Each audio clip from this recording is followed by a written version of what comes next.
I spent 7 years in prison for something I didn't do. Let that sink in for a moment. 7 birthdays, 7 Christmases, 7 springs, where I couldn't feel the Mississippi breeze on my face or smell my mama's peach cobbler cooling on the windowsill. All because I loved a man more than I loved myself. That's the kind of mistake you only make once in life, honey, if you're lucky enough to get a second chance at all. Some folks aren't that fortunate.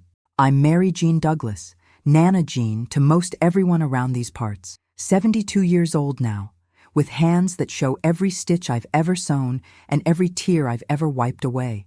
Sitting here on my little front porch in Arkansas, watching the fireflies come out as the evening settles in, it's hard to believe how far I've come from that naive girl who grew up in the backwoods of Mississippi. We were poor as church mice, living in a shotgun house at the end of a dirt road so long the school bus wouldn't even come all the way down. Daddy worked at the paper mill when he wasn't laid up with his bad back, and Mama took in washing and mending to keep food on the table for me and my 3 younger brothers. Mama was the backbone of our family, strong as an oak but gentle as a willow. Every night she'd sit me on the edge of that sagging mattress we shared and brush my hair with exactly 100 strokes. "Mary Jean," she'd say in that honey-warm voice of hers, "the good Lord gave you a good heart and a strong mind. Don't you ever let anyone take either one from you." She'd press her Bible into my hands, the pages worn thin from years of thumbing through them, and make me read Proverbs 31 about the virtuous woman. I knew every word by heart before I was 10 years old, but I still didn't understand what it really meant until much, much later. We didn't have running water until I was 12, and I remember the day they hooked it up like it was Christmas morning. Mama cried when she turned that faucet and water came pouring out. Small miracles, that's what she called the good things in life. A warm biscuit with blackberry jam, the smell of clean sheets dried in the sunshine, the sound of my daddy humming Amazing Grace while he whittled on the porch. These were her treasures, and she taught me to count mine the same way. Our little Baptist church was the center of everything back then.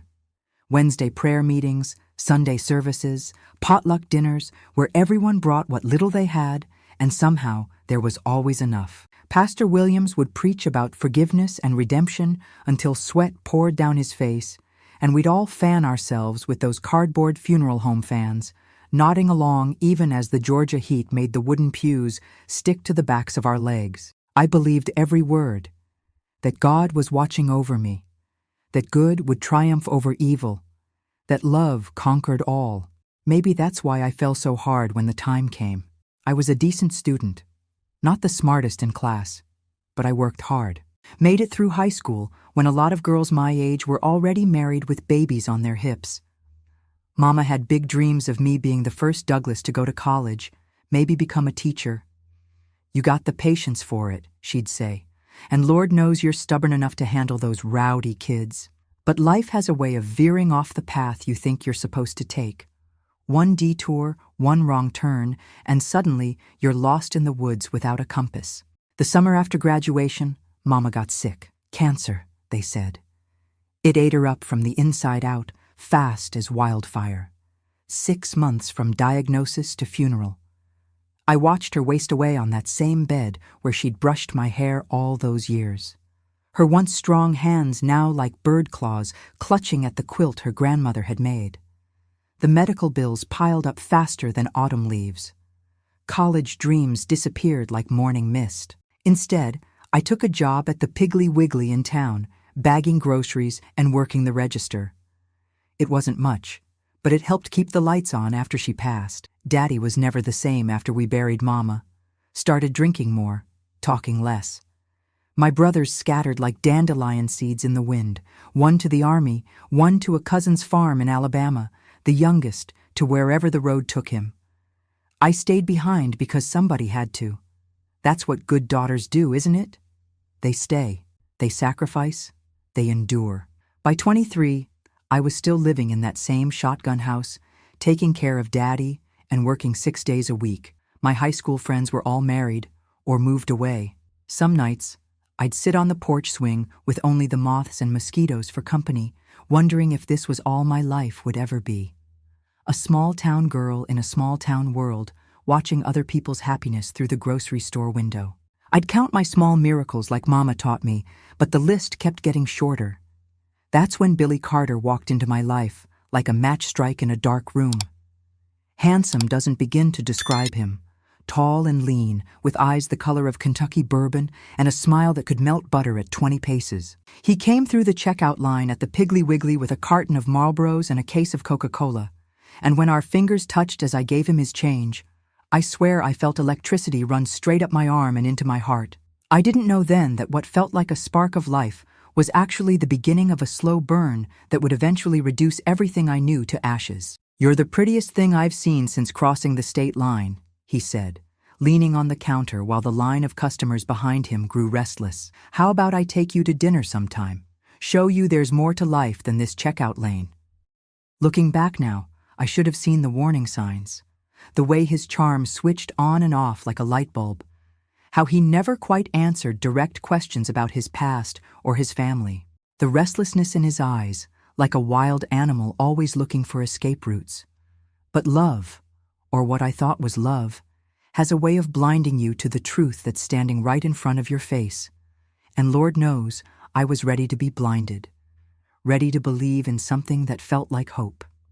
I met Billy Carter on a Friday evening in July of 1973. The kind of Mississippi summer night where the air hangs so heavy with humidity, you feel like you're swimming just walking to your car. It was at the Founders' Day picnic, where the whole town gathered at the fairgrounds for barbecue, peach cobbler contests, and dancing under the stars to whatever local band had been hired that year. I almost didn't go, Daddy was having one of his bad spells, but Mrs. Winters from next door insisted on sitting with him for the evening. "Girl, you're withering on the vine," she told me, her weathered hands pushing me toward the door. "Go on and have yourself some fun for once. The Lord didn't put you on this earth just to work and worry." I wore my best dress that night, a pale yellow sundress that Mama had made me for Easter 2 years before. It was a little tight across the chest now, but it was the prettiest thing I owned, with tiny daisies embroidered around the collar. I'd pinned my hair up and even put on a touch of the Avon lipstick that I'd been saving for special occasions. Not that I expected anything special to happen. In a town where everybody knew your business since before you were born, surprise was a rare commodity. The fairgrounds were strung with colored lights that buzzed and flickered like fireflies, and the smell of barbecue smoke and cotton candy hung in the air. I'd been sitting with some girls I knew from church, picking at a paper plate of potato salad and watching couples twirl around the makeshift dance floor when I spotted him leaning against a pickup truck, watching me right back. He wasn't from around here. That much was obvious from his pressed jeans and the way he stood, confident as a rooster in a henhouse, like he owned whatever space he occupied. When our eyes met across that field, my stomach did a little flip that had nothing to do with Mrs. Paulson's questionable deviled eggs. Billy made his way over, casual as Sunday afternoon, and introduced himself like we were the only 2 people at the whole picnic. Said he was passing through on his way to Memphis, where his cousin had lined up work at a shipping company. His car had broken down outside of town, and he'd been stuck at Earl's auto shop for 3 days waiting on a part. The way he told it, with that slow smile and those eyes that crinkled at the corners, made it sound like divine intervention instead of bad luck. "Prettiest breakdown I ever had," he said, offering me his hand. "Dance with me, Mary Jean?" I don't remember much about that first dance except the warmth of his palm against the small of my back, and the way he smelled like old spice and possibility. By the end of the night, we danced 7 songs straight, shared a slice of Mrs. Johnson's blue ribbon peach pie, and walked down to the creek where the Christmas lights didn't reach. Under a canopy of stars, with the sounds of the picnic fading behind us, Billy Carter kissed me like I was something precious, and every romantic notion I'd ever tucked away came rushing to the surface. "I believe I was meant to break down in this town," he whispered against my hair. "Meant to find you." That part from Memphis turned out to be harder to find than expected, and days stretched into weeks. Billy took a temporary job at the lumber yard, rented a room at the boarding house on Elm Street, and spent every evening sitting on our porch swing, charming Daddy with stories about fishing trips and baseball games. For the first time since Mama died, I heard my father laugh, really laugh, and it was like music to my ears. "That boy's got a good head on his shoulders," Daddy told me one night after Billy had gone. And he sure looks at you like you hung the moon." 6 weeks after we met, Billy proposed on that same porch swing, with a small diamond ring that caught the porch light and threw tiny rainbows against the peeling paint. Said he'd been saving up, that he wanted to give me the world, but hoped I'd settle for his heart instead. When I said yes, the look in his eyes made me feel like the richest woman in Mississippi, poor as we were. We had a simple wedding at the Baptist church, with wildflowers from Mrs. Winter's garden and a cake that the ladies' auxiliary made as their gift to us. I wore Mama's wedding dress, taken in at the waist and let out at the bust, with a veil borrowed from my cousin Darlene. Billy looked so handsome in his navy suit, standing at the altar with sunlight streaming through the stained glass behind him, that I could hardly believe he was really mine. Pastor Williams read from Corinthians about love being patient and kind, and I felt Mama's presence so strong it was like she was standing right next to me, squeezing my hand in approval. The job in Memphis never materialized, or maybe it was never real to begin with. I didn't ask too many questions. Instead, we moved into a little house on the edge of town that had belonged to my grandmother, sitting empty since she passed. It wasn't much. 2 rooms with a sagging front porch and a roof that leaked when it rained hard. But it was ours. Or mine, technically. Granny had left it to me in her will, the only real property in our family. I spent weeks scrubbing floors, hanging curtains sewn from feed sacks, planting zinnias along the walkway. Billy built shelves for the kitchen and fixed the loose boards on the porch steps. At night, we'd sit outside watching the sunset, planning our future together. "We'll have ourselves a couple of kids," he'd say, his arm around my shoulders. "A boy first, to help out around the place, then a little girl who looks just like you. We'll add on a room or 2 as we go, maybe get a few acres out back for a vegetable garden." It was a simple dream, but it was ours, or so I thought. The first few months were sweet as honey. Billy would bring me wildflowers on his way home from work, help with the dishes without being asked, hold me close at night like he couldn't bear to let me go. On Sundays, we'd sit side by side in church, and I'd feel the eyes of the town on us, some envious, some approving, all acknowledging that Mary Jean Douglas had done well for herself after all. Billy charmed everyone from the bank manager to the barber, always ready with a joke or a helping hand. When Mrs. Winters broke her hip that fall, he was the first to show up with firewood stacked neatly on her porch. When the church roof needed repairs, he was up on a ladder with the deacons, hammering shingles in the October sun. "You got yourself a keeper there?" people would tell me at the grocery store or after church. "That man adores you." If only I'd seen past the smile. If only I'd looked closer at the way his eyes would sometimes go distant in the middle of a conversation, like he was listening to some faraway call that only he could hear. If only I'd questioned where he went on those nights when he said he was just going out with the boys. If only I'd wondered why he never got mail, why no family ever called or visited, why he changed the subject whenever I asked about his childhood. But love has a way of filling in the blank spaces with what you want to see. And I wanted to see a happy ending. The kind Mama had always promised would come if I was patient and good and true. So I ignored the warning bells that sometimes rang faintly in the back of my mind. I pushed away the uneasiness that crept in when he'd come home late smelling of whiskey and women's perfume. I pretended not to notice the cash that sometimes appeared in his wallet when I knew for a fact the lumber yard had been closed for days due to rain. Instead, I focused on making our little house a home, on being the wife I thought he deserved, on keeping faith that the dream we'd spun together on that porch swing would eventually come true. I held on to hope like it was a lifeline in rough waters, not realizing that with every passing day, that line was fraying, thread by thread, and that when it finally snapped, I'd be the one left drowning. The first red flags started showing up about 6 months into our marriage. Little things that I brushed aside like crumbs from the tablecloth. Billy would check the windows before bed, peering through the curtains like he was expecting someone. He'd jump at unexpected noises, a car backfiring down the road or a branch scraping against the roof. Sometimes the phone would ring, and he'd answer it, say wrong number, and be quiet for the rest of the evening. I told myself he was just a cautious man, that it was sweet how he worried about our safety. But then the late nights started. He'd come home after midnight, sometimes not until dawn was breaking over the pine trees behind our house. His excuses shifted like Mississippi sand. Working overtime, helping a buddy move furniture, truck broke down miles from town. When I'd ask questions, his charm would switch on like a light bulb, bright enough to blind me to the inconsistencies. "Ah, Jeannie," he'd say, using that pet name he saved for when he wanted something. "Don't you trust your husband?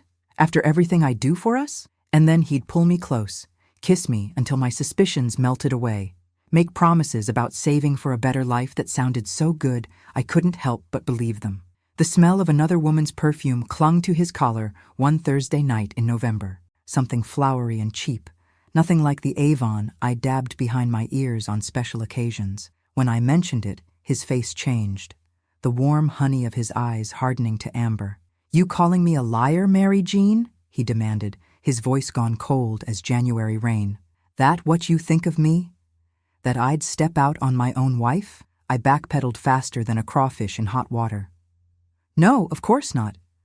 I just wondered—" "Well, don't wonder," he snapped. "It's probably from Doreen down at the diner. You know she stands too close to everybody." He stormed out, slamming the door hard enough to rattle the wedding photo on the wall, and didn't come back until the next afternoon. I cried myself to sleep that night, wondering what I'd done wrong. Maybe if I was prettier, if dinner was better, if the house was cleaner, maybe then he wouldn't need to stay away so much. Mama had always said a good wife keeps her husband wanting to come home. I must be failing somehow. The next day, Billy returned with a small box of chocolates and an apology that sounded rehearsed, like lines from a radio play. But I was so relieved to see him, so grateful he'd come back at all, that I accepted both without question. That night, he was especially loving, telling me how lucky he was, how no other woman could compare. I fell asleep in his arms feeling like maybe everything would be okay after all. That became our pattern.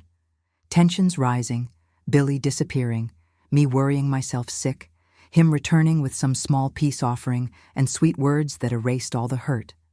It was like riding a seesaw, up and down, never knowing which Billy I'd get from one day to the next. Around our first anniversary, I realized I wasn't getting pregnant despite all our trying.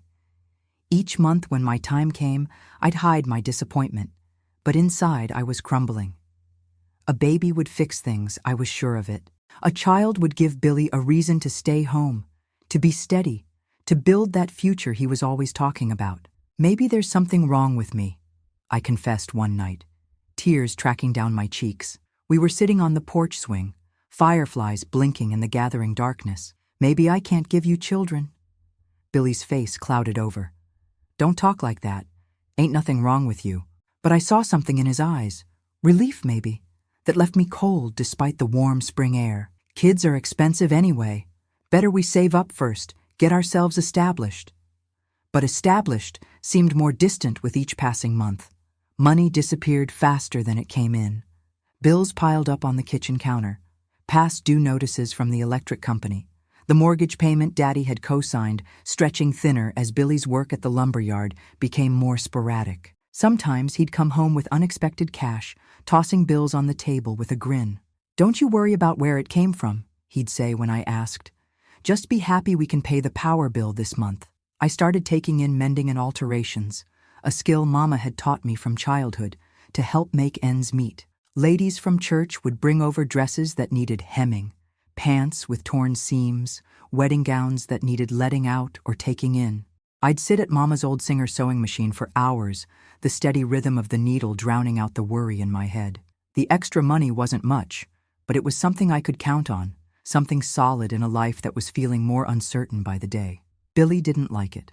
"Makes it look like I can't provide," he complained, watching me pin a pattern to fabric spread across the kitchen table. "What will people think?" "They'll think I'm using the talents God gave me," I countered, surprising myself with the firmness in my voice. "Besides, every little bit helps, doesn't it?" That earned me a dark look, but he let it go. Maybe because he knew I was right, or maybe because he had other things on his mind. He'd started hanging around with a new crowd, men I didn't know who would idle in beat-up trucks at the end of our lane, honking for Billy instead of coming to the door like proper company. They had hard eyes and harder laughs, the kind of men who seemed like they were always spoiling for trouble. Just some boys from over in Leake County, Billy explained vaguely when I asked. Working on a business opportunity. What kind of business? I pressed. The kind that's going to get us out of this dump and into a real house, he shot back, gesturing dismissively at the home I'd poured my heart into making nice. Don't you want nice things, Mary Jean? Don't you want more than this? The truth was, I didn't need more than what we had. Our little house with its morning glories climbing up the porch rails, the vegetable garden out back where I grew tomatoes and okra in summer, the hand-sewn curtains that billowed in the breeze. It was enough for me. I'd grown up with less and been happy. But Billy had a hunger in him that I was beginning to realize might never be satisfied. A restlessness that no amount of comfort or love could soothe. One night in our second year of marriage, I woke to find his side of the bed empty. The clock on the nightstand read 2:17 a.m. I padded to the kitchen in my nightgown, thinking he might be having a midnight snack, but the house was dark and still. Through the window, I could see the glow of a cigarette on the porch, the outline of his shoulders hunched against the night. He was talking to someone on our phone, the one he'd insisted on getting despite the expense. His voice was too low to make out the words, but the tone sent a chill through me. It wasn't my Billy out there, not the charming man who'd swept me off my feet at the Founders' Day picnic. This was someone else, someone with secrets and sharp edges. I should have confronted him then, should have demanded answers, laid down ultimatums, packed a bag and gone back to Daddy's if necessary. That's what I tell myself now, looking back with the clarity that only comes with time and heartache. But instead, I crept back to bed, pulled the quilt up to my chin, and pretended to be asleep when he finally came in, smelling of cigarettes and night air and decisions made without me. The next morning, I found a wad of cash in his jacket pocket while doing the laundry. More money than the lumberyard paid in a month. I stood there in our tiny laundry room, bills clutched in my hand, fear climbing up my throat like kudzu. When I heard his key in the lock, I shoved the money back where I'd found it and never said a word. The questions crowded my mind like mourners at a wake, but I was too scared of the answers to give them voice. Church became my refuge during those troubled times. Sunday mornings, in the cool quiet of the sanctuary, hymns washing over me like baptism water, cleansing away the worries and suspicions for a few precious hours. I'd pray so hard my knuckles turned white, begging God to change Billy's heart, to bring back the man I'd married, to show me what I was doing wrong. After services, while the congregation mingled over coffee and pound cake, I'd watch the other couples, how the husbands kept their wives close, how they leaned toward each other in conversation, the easy way they moved together through the social niceties. What was wrong with us? What was missing? Marriage takes work, honey, Mrs. Winters told me one Sunday when she caught me crying in the church bathroom. Her arthritis gnarled hands patted mine awkwardly. You just keep praying and loving that man of yours. The Lord works in mysterious ways. I still thought I could fix it if I just loved him enough, if I was patient enough, if I kept faith that underneath all the growing darkness, the Billy who danced with me under the stars was still there, waiting to be coaxed back into the light. I held on to hope like it was the only thing keeping me afloat, not realizing I was clinging to an anchor instead of a life vest, and that sooner or later it would drag me down into depths from which I might never resurface. It was a Tuesday night in April when everything changed. I remember because I'd spent the afternoon planting sweet pea seeds along the fence, humming to myself and enjoying the first real warm day after a long, dreary winter. The dogwoods were blooming, white petals drifting like snow whenever the breeze kicked up. I'd made chicken and dumplings for dinner, Billy's favorite, and had just taken a fresh-baked apple pie out of the oven when I heard his truck coming up the drive, way too fast, gravel spitting under the tires. He burst through the door like a summer storm, all wild energy and barely contained fury. His face was flushed, a thin sheen of sweat across his forehead despite the mild evening. The screen door slammed behind him with a crack that made me jump. "Pack a bag," he ordered, already yanking open the drawer where we kept the emergency cash, what little there was of it. "Just essentials. We gotta go."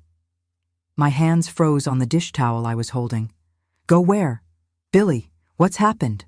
He wouldn't look at me, just kept moving around the kitchen like a man possessed, grabbing things and shoving them into a paper grocery sack. No time for questions. There's been some trouble over at the Harmon place. The Harmon farm sat on a stretch of land about 5 miles outside town, a once prosperous operation now fallen into disrepair since old Mr. Harmon's stroke the year before. His son Teddy had taken over, but everybody knew he spent more time at the bottom dollar bar than he did tending crops. What kind of trouble? I pressed, fear blooming in my chest like a poisonous flower. Billy, you're scaring me. He finally stopped moving long enough to look at me, and what I saw in his eyes made my blood run cold. There was fear there, yes, but something else too. A calculation, a weighing of options, of how much to tell me. Me and the boys, he said. His voice dropped to nearly a whisper, though we were alone in the house. We heard Teddy keeps his cash in a lockbox in the barn. Figured he wouldn't miss a little, what with how much he's got coming from that insurance policy on his daddy. My stomach dropped. You stole from the Harmons? It wasn't supposed to go the way it did, he snapped, slamming his fist against the counter so hard the salt and pepper shakers toppled over. Teddy wasn't supposed to be there. He was supposed to be in town, at the bottom dollar like always. I sank into a kitchen chair, my legs suddenly too weak to hold me. What happened, Billy? Tell me straight. He ran a shaky hand through his hair, leaving it standing up in sweaty spikes. Teddy was in the barn, had his shotgun, started firing as soon as he saw us. Hank got hit in the shoulder, nothing too bad, but then Teddy fell, hit his head on something. There was blood. Is he... I couldn't finish the question. I don't know. We ran, split up, but Hank's sure to talk if they catch him, and they will. He was bleeding bad enough to leave a trail. The room seemed to be spinning around me, the cheerful yellow walls of our kitchen closing in. We have to call an ambulance, for Teddy and the police. We need to tell them what happened. Billy's laugh was harsh, a sound like breaking glass. Are you crazy? You want me to go to prison? It's not like we meant to hurt anybody. It just happened. But if you explain...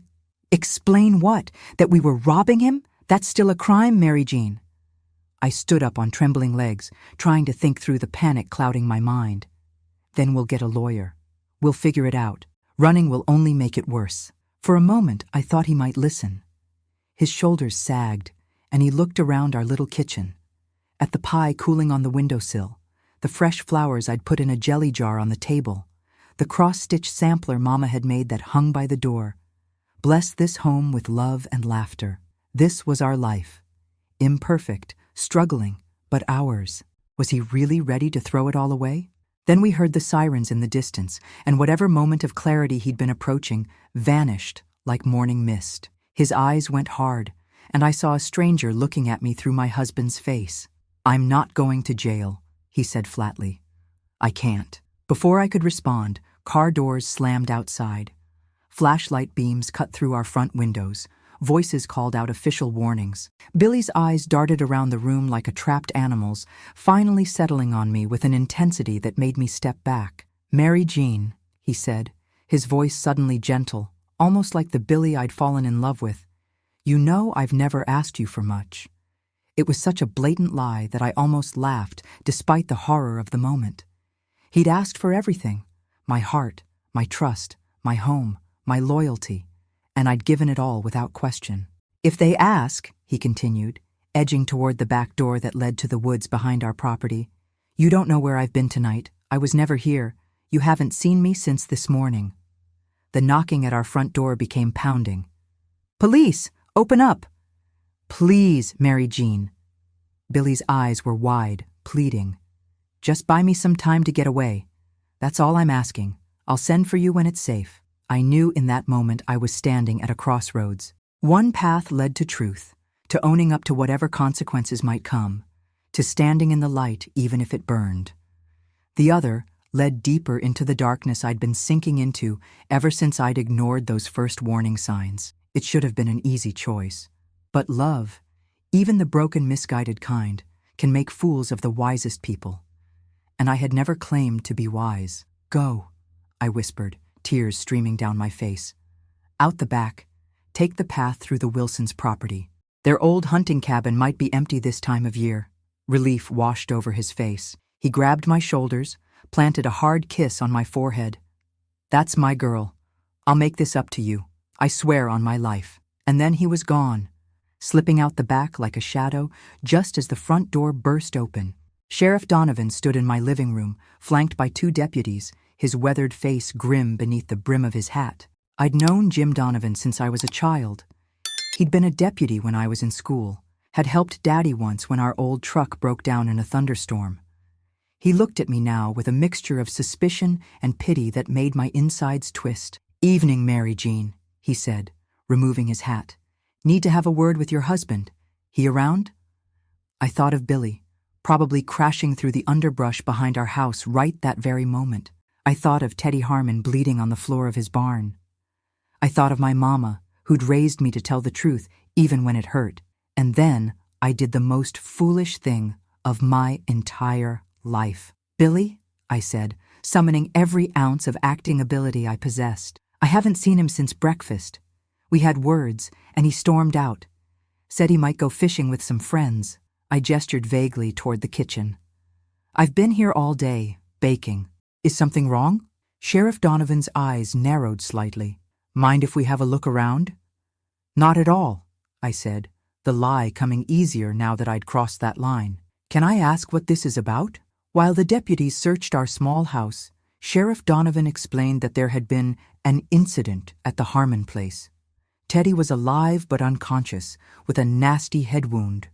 Before he'd passed out, he'd managed to identify Billy and 2 other men as his attackers. "They were after money," the sheriff said, watching my face carefully. "Seems like an awful desperate move for a man with a steady job and a nice home." I clutched the back of a chair to keep my hands from shaking. "Billy's been under some strain lately. But I can't believe he'd do something like that. There must be some mistake." "Maybe so," Sheriff Donovan allowed, though his tone made it clear he didn't believe it for a second. "But we still need to talk to him. If you hear from him, you call us right away. You hear? Don't make trouble for yourself, Mary Jean. Your mama raised you better than that." The mention of mama nearly broke me. I could almost feel her disappointment radiating through the years, settling heavy on my shoulders. But I just nodded, promising to call if Billy showed up. After they left, I sank to the kitchen floor and sobbed until my throat was raw and my eyes swollen. The chicken and dumplings grew cold on the stove. The pie sat untouched, its cinnamon sugar scent a mockery of the home life I'd tried so hard to create. In that moment, I lost my freedom, and I didn't even know it yet. I need to pause for a moment and ask you something important. Have you ever trusted someone so completely that you were willing to risk everything for them? Have you felt that mix of love and fear that makes you act against your better judgment? I see so many comments from people who've stood where I was standing that night, torn between what's right and what feels necessary to protect someone you love.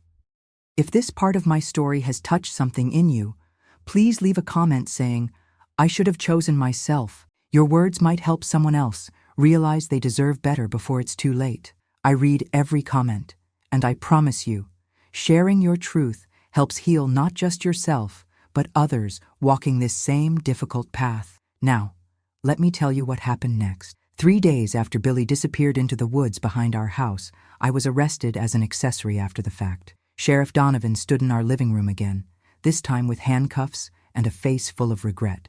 "We found your husband's jacket in the woods," he said, not meeting my eyes. "Had blood on it that matches Teddy Harmon's. And Hank Miller's been picked up over in Meridian. He's talking up a storm, Mary Jean. Says you knew all about their plans, that you even helped case the Harmon place." "That's a lie," I protested, my voice shaking like autumn leaves. "I never—" "He says you drove them by the farm last Sunday after church, pointing out where Teddy keeps his daddy's old truck. Says you mentioned how Teddy's always at the bottom dollar on Tuesday nights." I shook my head frantically. "We did drive by there after church, but only because Billy said he wanted to see if Teddy might hire him for some extra work. I never said anything about—" The sheriff held up his hand, stopping my desperate explanations. "Save it for your lawyer, Mary Jean. Right now, I've got to bring you in." His voice softened slightly. "Don't make this harder than it has to be. That ride to the county jail in the back of the sheriff's car was the longest 3 miles of my life. I watched my little town pass by through the window, the Baptist church where Billy and I had been married, the Piggly Wiggly where I still worked 3 days a week, Mrs. Winter's house, where she'd be sitting on her porch, wondering why I hadn't brought her weekly mending. All those familiar sights suddenly looked foreign, like I was seeing them from a great distance. Or maybe like I was the one who had become distant, separated from normal life by the invisible barrier of shame. They processed me at the county jail. Fingerprints pressed into ink, mugshot with a number board held against my chest, personal items collected in a manila envelope. My wedding ring, the small gold cross Mama had given me for my 16th birthday, even the bobby pins from my hair, all taken away and locked in a metal drawer like they were evidence of some greater crime. When do I get to call someone? I asked the female deputy who was inventorying my belongings. Court-appointed lawyer will be by tomorrow morning, she said without looking up. Who else you need to call? The truth was, I had no one. Daddy had passed away the winter before, a heart attack that took him in his sleep. My brothers were scattered across 3 states, and we'd lost touch years ago. The church ladies would help if I asked, but the shame of them knowing what had happened, what Billy had done, and what I had tried to hide, was too much to bear. No one, I whispered, and the word hung in the air like a verdict. The county jail wasn't built to house women, so they kept me in a makeshift cell that had once been a storage room.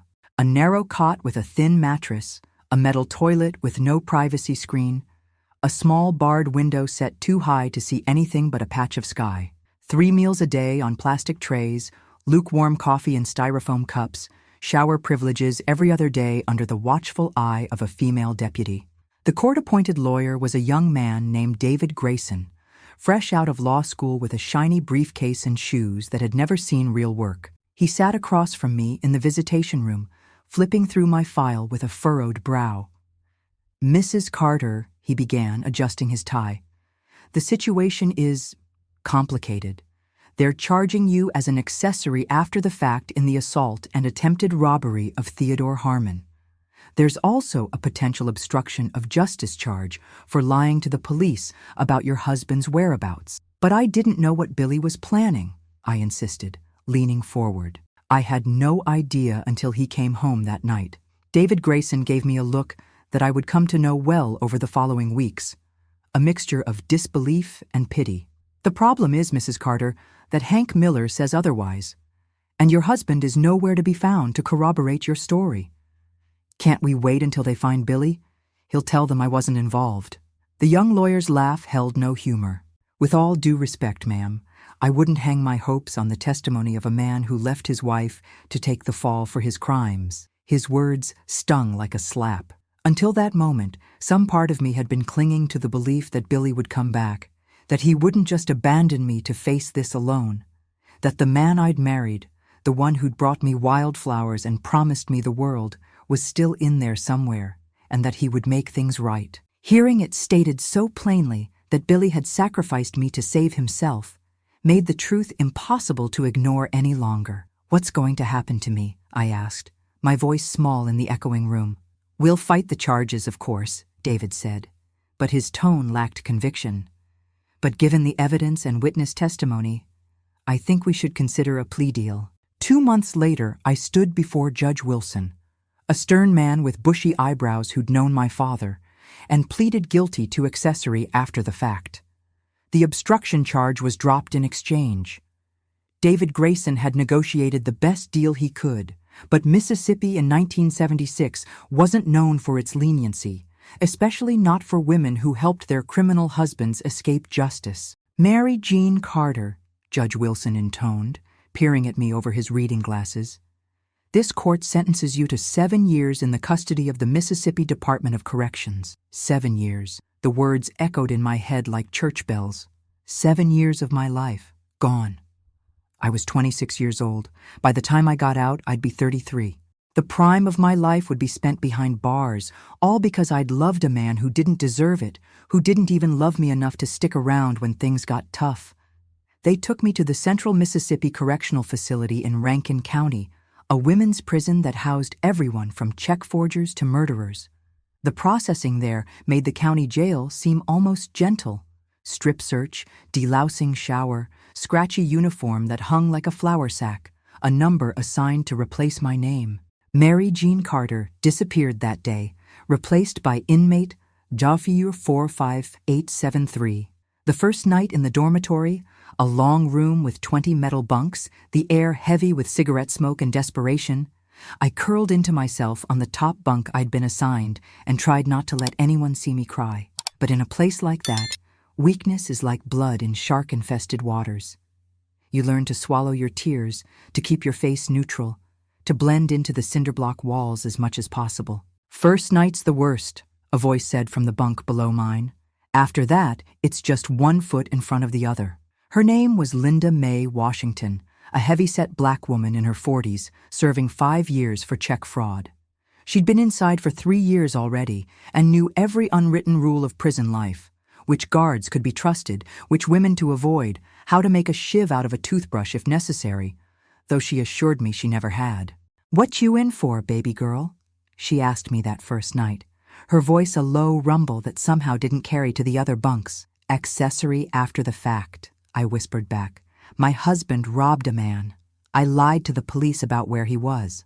Linda Mae was quiet for a moment. "And where is this husband now?"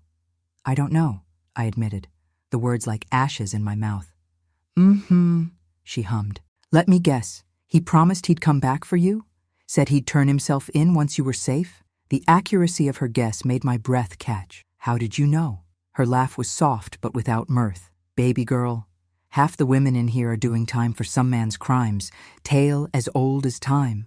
Linda Mae became my lifeline in that place. She showed me how to navigate the prison hierarchy, how to trade commissary items for favors, how to find small dignities in a place designed to strip them away.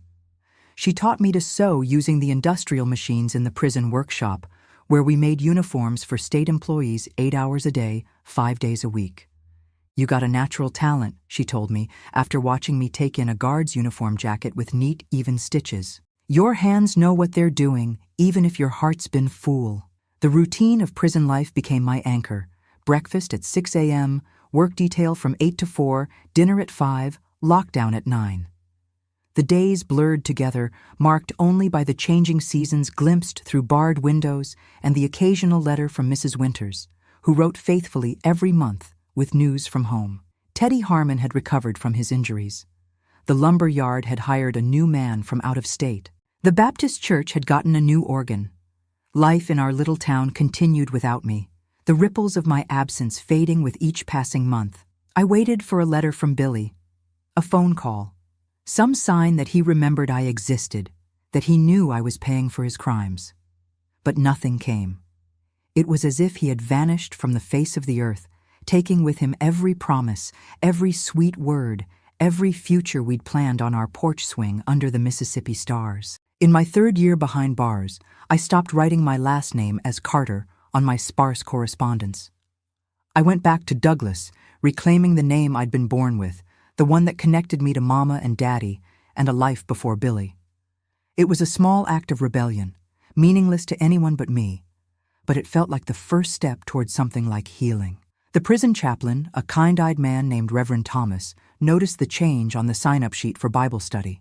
"Going back to your roots, Sister Mary Jean?" he asked after the session. "Trying to remember who I was before," I told him honestly, "before I let someone else define me."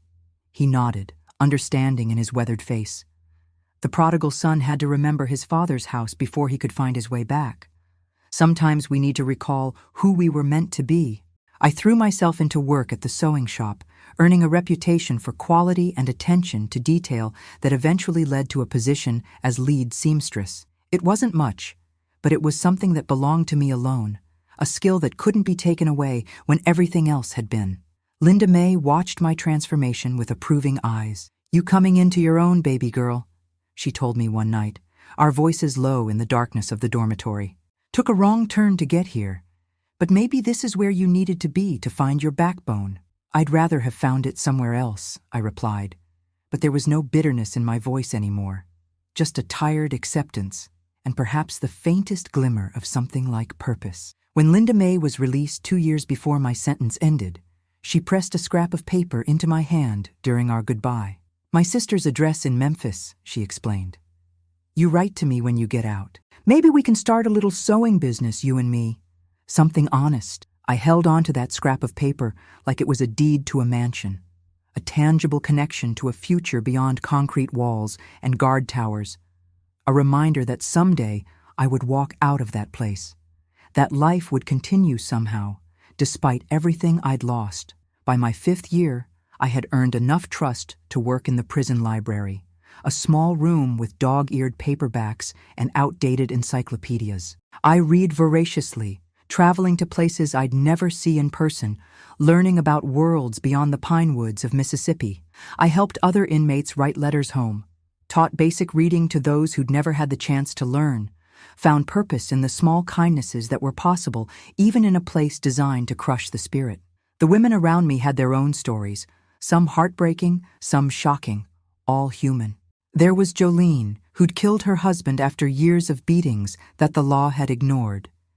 There was Meredith, a college-educated woman who'd embezzled from her employer to pay for her daughter's medical treatments. There was Tasha, barely 20, who'd been caught carrying drugs for her boyfriend and received a sentence longer than the man who'd put her up to it. We were all paying prices that felt too high, all learning to live with the consequences of choices we couldn't unmake.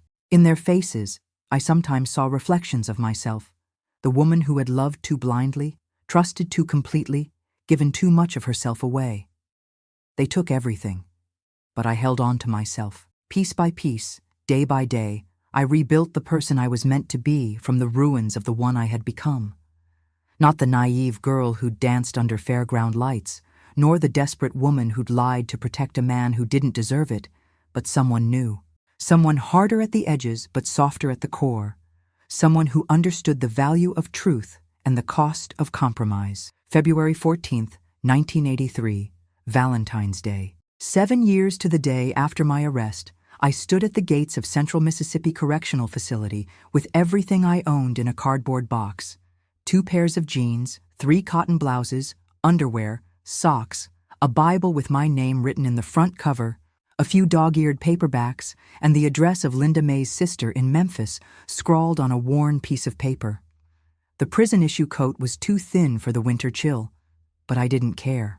I was breathing free air for the first time in 7 years, feeling the wind on my face without chain link and razor wire between us. I'd imagined this moment countless times during my sentence, sometimes with Billy waiting for me, sometimes with a crowd of well-wishers, sometimes with no one at all. The reality was somewhere in between. Mrs. Winters had sent money for a bus ticket home, along with a letter saying I could stay with her until I got back on my feet. It wasn't much of a welcome committee, but it was more than many women got when they walked out those gates.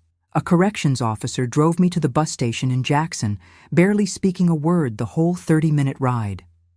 As he pulled into the parking lot, he finally broke the silence. "You gonna be all right?" he asked, not unkindly. I looked out at the busy station, people coming and going with their normal lives, and felt a flutter of panic in my chest. 7 years might not seem like much, but the world changes when you're not in it. I didn't know how to use the new push-button phones I'd seen advertised in magazines.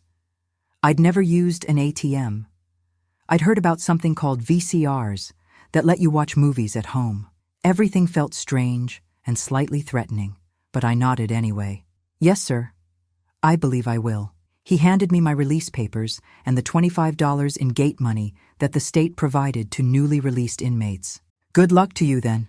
The bus ride from Jackson to my little hometown took 3 hours. I spent it with my forehead pressed against the window, drinking in the scenery like a woman dying of thirst. The rolling hills, the pine forests, the small towns with their water towers and church steeples. They all looked exactly the same and completely different at once. Or maybe I was the one who had changed, seeing them now through eyes that had witnessed the darker corners of life. When the bus finally pulled into the station, really just a concrete bench outside the Texaco, it was nearly dusk. Mrs. Winters had promised to meet me, but the small parking lot was empty except for a stray dog sniffing around an overflowing trash can. My heart sank. Had she forgotten? Changed her mind about helping an ex-con? I sat on the bench, my cardboard box beside me, and waited. The February darkness fell quickly, bringing with it a bone-deep chill. After 30 minutes, I started to worry. After an hour, I began to wonder if I should try to walk to her house, about 3 miles down country roads with no streetlights. Just as I was gathering my courage to start the journey, headlights appeared, and an old station wagon pulled into the lot. But it wasn't Mrs. Winters who stepped out. It was Pastor Williams, his hair now completely gray, his familiar face lined with extra years.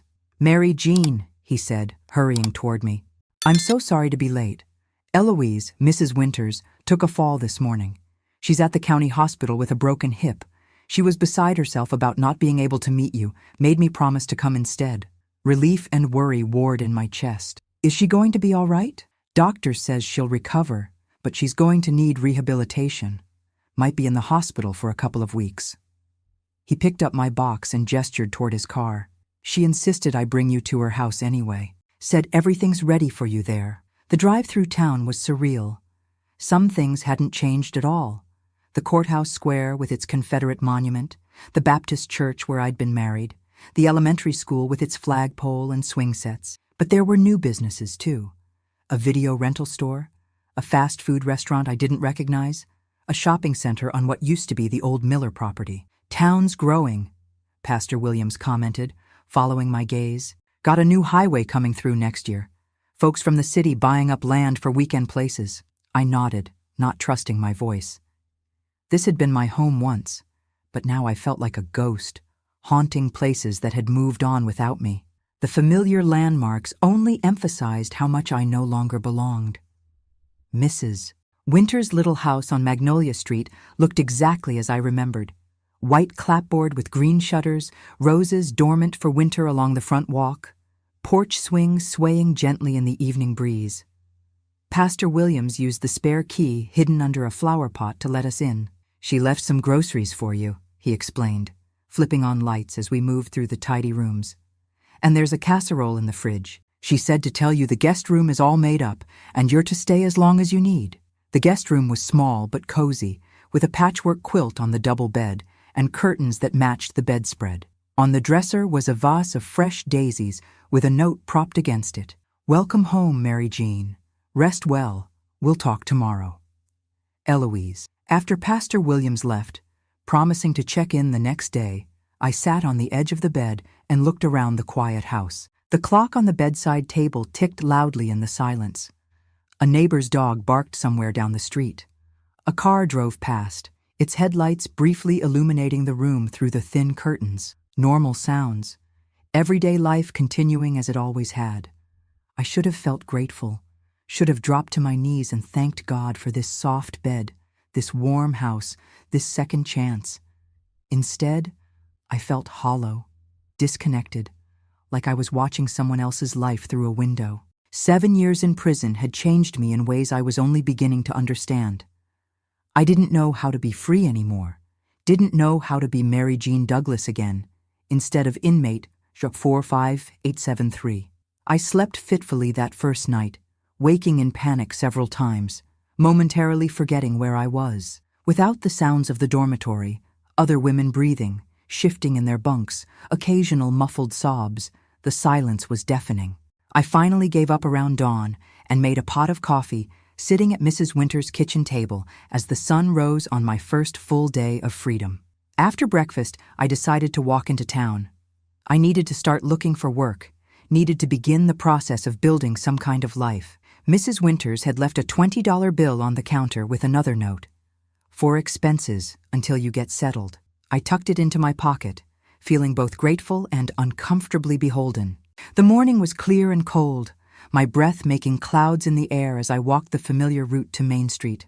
People were opening shops, sweeping sidewalks, going about their morning routines. A few glanced my way, their expressions changing as recognition dawned.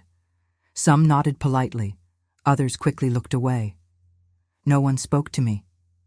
I tried the Piggly Wiggly first, where I'd worked before my marriage. The manager, Mr. Thompson, was still there, older now with a paunch that strained his white shirt. He listened to my request for employment with an uncomfortable expression. "I'm sorry, Mary Jean," he said, not meeting my eyes. "We just don't have any positions open right now." I tried the diner next, then the drugstore, then the new hardware store on the corner. Each time the response was the same. "No openings, nothing available. We'll keep your information on file." No one said the word prison or criminal, but it hung in the air between us like an invisible barrier. By mid-afternoon, my feet were sore and my spirit was lower than I thought possible. I found myself standing outside our old house, the little place I'd inherited from Granny, where Billy and I had started our life together. It looked different now. Someone had painted it a pale yellow, planted new shrubs along the foundation. A child's bicycle lay on its side in the front yard. Through the window, I could see curtains that weren't mine, furniture arranged in a pattern I didn't recognize. "Can I help you?" A woman's voice called from the porch. I turned to see a young mother standing there, a baby on her hip, wariness in her eyes as she regarded the stranger staring at her home. "No, I'm sorry," I said quickly. I used to live here years ago." Her expression softened slightly. "Oh, are you Mary Jean?" The sound of my name startled me. "Yes, I am. Billy mentioned you once or twice." She bounced the fussy baby absently. "I'm Rebecca Carter, Billy's wife." The world tilted sideways. Billy's wife, which meant, "Billy lives here?" I managed to say, my voice sounding distant in my own ears. She nodded, adjusting the baby to her other hip. "Going on 5 years now. This is William Jr." She nodded toward the house. "And we have a daughter, too. Lucy. She's at kindergarten." 5 years. Billy had been back for 5 years, living in my grandmother's house, with a new wife and the children I'd never been able to give him. While I counted days in a prison cell, he'd built a whole new life in the very place we'd once shared. "I didn't know," I whispered, more to myself than to her. Rebecca's face showed a flicker of pity mixed with discomfort. "He said you were away. That the house came to him when you couldn't, when you had to go away." Anger flared hot and sudden in my chest. The house had been mine, inherited from my grandmother. Billy had no legal claim to it, or shouldn't have. But then, who would have fought for my rights while I was locked away? Who would have even known to try? "Is he here?" I asked, surprised at how steady my voice sounded when everything inside me was crumbling. "He's at work," Rebecca replied. "Won't be home till supper time." She hesitated, bouncing the fussing baby. "Do you want me to tell him you stopped by?" Did I? What would I even say to the man who had left me to take the fall for his crimes, who had stolen my home, who had replaced me as if I'd never existed? The rage building inside me was so intense it frightened me. This wasn't the reunion I'd imagined during those long prison nights. Not the confrontation I'd rehearsed 1,000 times in my mind. "No," I finally said. "No, don't tell him. It doesn't matter now." I turned and walked away, not looking back at the house that should have been my refuge, at the life that should have been mine. I walked until my legs ached and my lungs burned, until I found myself at the edge of town where the cemetery spread across a gentle hill. Mama and Daddy's graves were side by side, simple markers with their names and dates. I knelt on the cold ground between them, placed a hand on each stone, and finally let the tears come. Tears for the years I'd lost, for the betrayal that cut deeper than I'd imagined possible, for the naive girl who had trusted too easily and paid too high a price. "I gave him everything," I whispered to the silent stones. And now I had nothing. By the time I made my way back to Mrs. Winter's house, darkness had fallen. I was chilled to the bone, empty of tears, but somehow clearer in my mind than I'd been since walking out the prison gates. Seeing Billy's new life, the family he'd created while I paid for his crimes, had broken something open inside me. The last lingering threads of whatever had bound us together were finally severed. I couldn't stay in this town, couldn't rebuild here where every corner held memories, where people would always see me as the woman who went to prison, where Billy Carter lived in my grandmother's house with his pretty young wife and the children I'd once dreamed would be mine. There was nothing left for me here but ghosts and bitter memories. That night, I sat at Mrs. Winters's kitchen table and wrote her a long letter, thanking her for her kindness, but explaining that I needed to start fresh somewhere else. I left it propped against the coffee pot where she'd find it when she returned from the hospital. Then, I packed my few belongings back into the cardboard box, added the $20 to the small sum I already had, and waited for dawn. The first bus out of town was heading to Memphis at 6:15 a.m. I bought a one-way ticket with almost half of my meager savings, climbed aboard, and didn't look back as we pulled away from the station. In my pocket was Linda May's sister's address, a promise of connection, of possible friendship in a city where no one knew my name or my history. It wasn't much to build a new life on, but it was all I had. That, and the determination never to let another person, man or woman, define who I was or what I deserved ever again. As the familiar landscapes of my childhood gave way to unknown territory, I pressed my forehead against the cool glass of the bus window and made a silent vow. I might have lost 7 years of my life. I might have lost my home, my reputation, my place in the world. But I would not, could not, lose myself again. Whatever happened next, whatever challenges lay ahead, I would face them on my own terms, standing on my own 2 feet. Billy Carter had taken enough from me. He wouldn't take my future too. The bus rolled north toward Memphis, carrying me toward an uncertain fate. Behind me lay the ruins of one life. Ahead, the blank canvas of another, waiting to be filled with whatever colors I chose. For the first time in years, despite everything, I felt the faintest stirring of something that might have been hope. Memphis greeted me with a blast of cold air and the chaotic noise of a city far bigger than any I'd ever known. The bus station was crowded with people rushing in all directions, announcements blaring over loudspeakers, the smell of diesel fuel and fast food hanging in the air. I clutched my cardboard box closer to my chest, feeling small and overwhelmed as I tried to get my bearings. Linda May's sister lived in South Memphis, in a neighborhood called Orange Mound. The bus station clerk gave me directions to a city bus that would take me within a few blocks, his eyes barely flicking up from his newspaper as he spoke. I thanked him, gathered my courage along with my box, and stepped out into the unknown. The city bus was packed with morning commuters, factory workers in heavy jackets, office people with leather briefcases, students with backpacks. I found a seat near the back, wedging my box between my feet, and watched the unfamiliar city slide by through grimy windows. Everything seemed larger, faster, more colorful than the small town I'd left behind. Billboard advertisements for products I'd never heard of, store signs in languages I couldn't read, people of all colors and types moving through their day, none of them giving me a second glance. I nearly missed my stop, jolting to attention when the driver called out the street name. Stepping off the bus, I found myself on a wide avenue lined with small businesses, a barber shop, a fried chicken place, a liquor store with bars on its windows. Following the clerk's directions, I turned down a side street where modest single-story homes sat close together, many with chain-link fences around postage stamp yards. The address on my paper led me to a small yellow house with plastic flowers in concrete planters on either side of the steps. My heart pounded as I approached the door. What if Linda May's sister wasn't expecting me? What if she turned me away? I had nowhere else to go, barely enough money for another night's bus fare. Before I could lose my nerve, I shifted my box to one hip and knocked. Long seconds passed.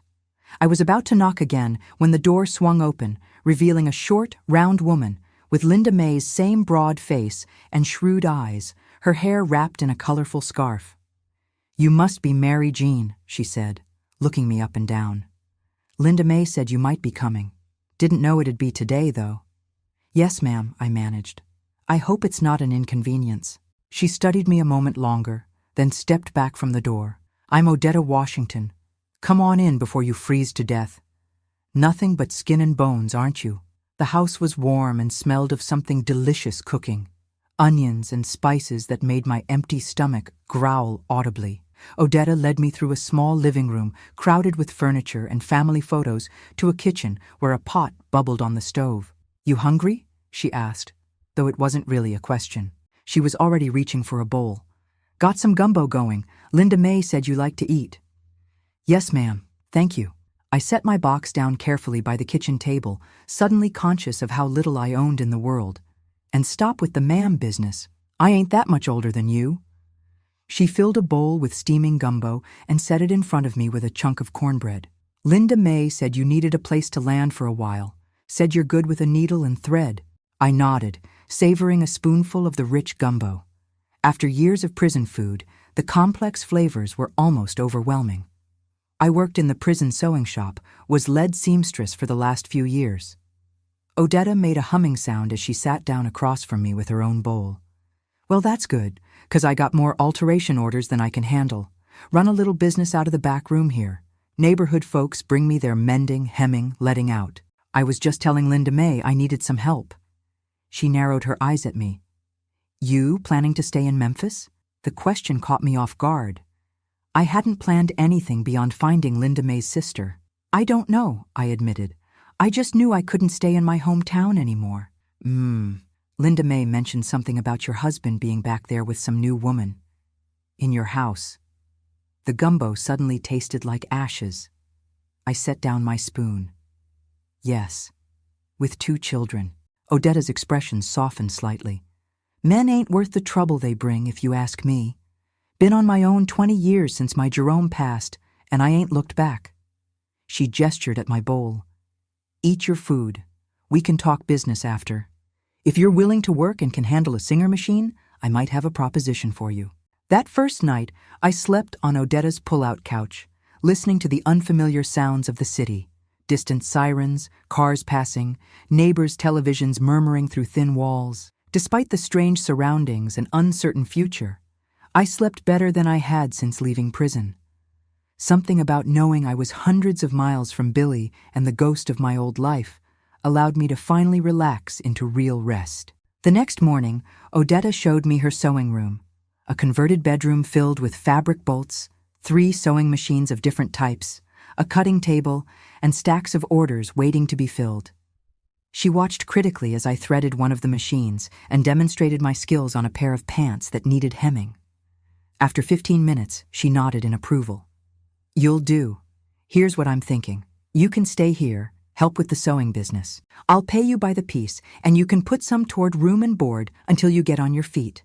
Sound fair? It was more than fair. It was a lifeline when I'd been drowning. Yes. Thank you, Odetta.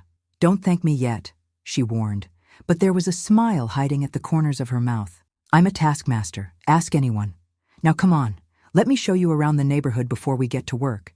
You need to know where the grocery store is, the laundromat, the bus stops. The next few weeks fell into a rhythm that was both comforting and strange after the rigid schedule of prison life.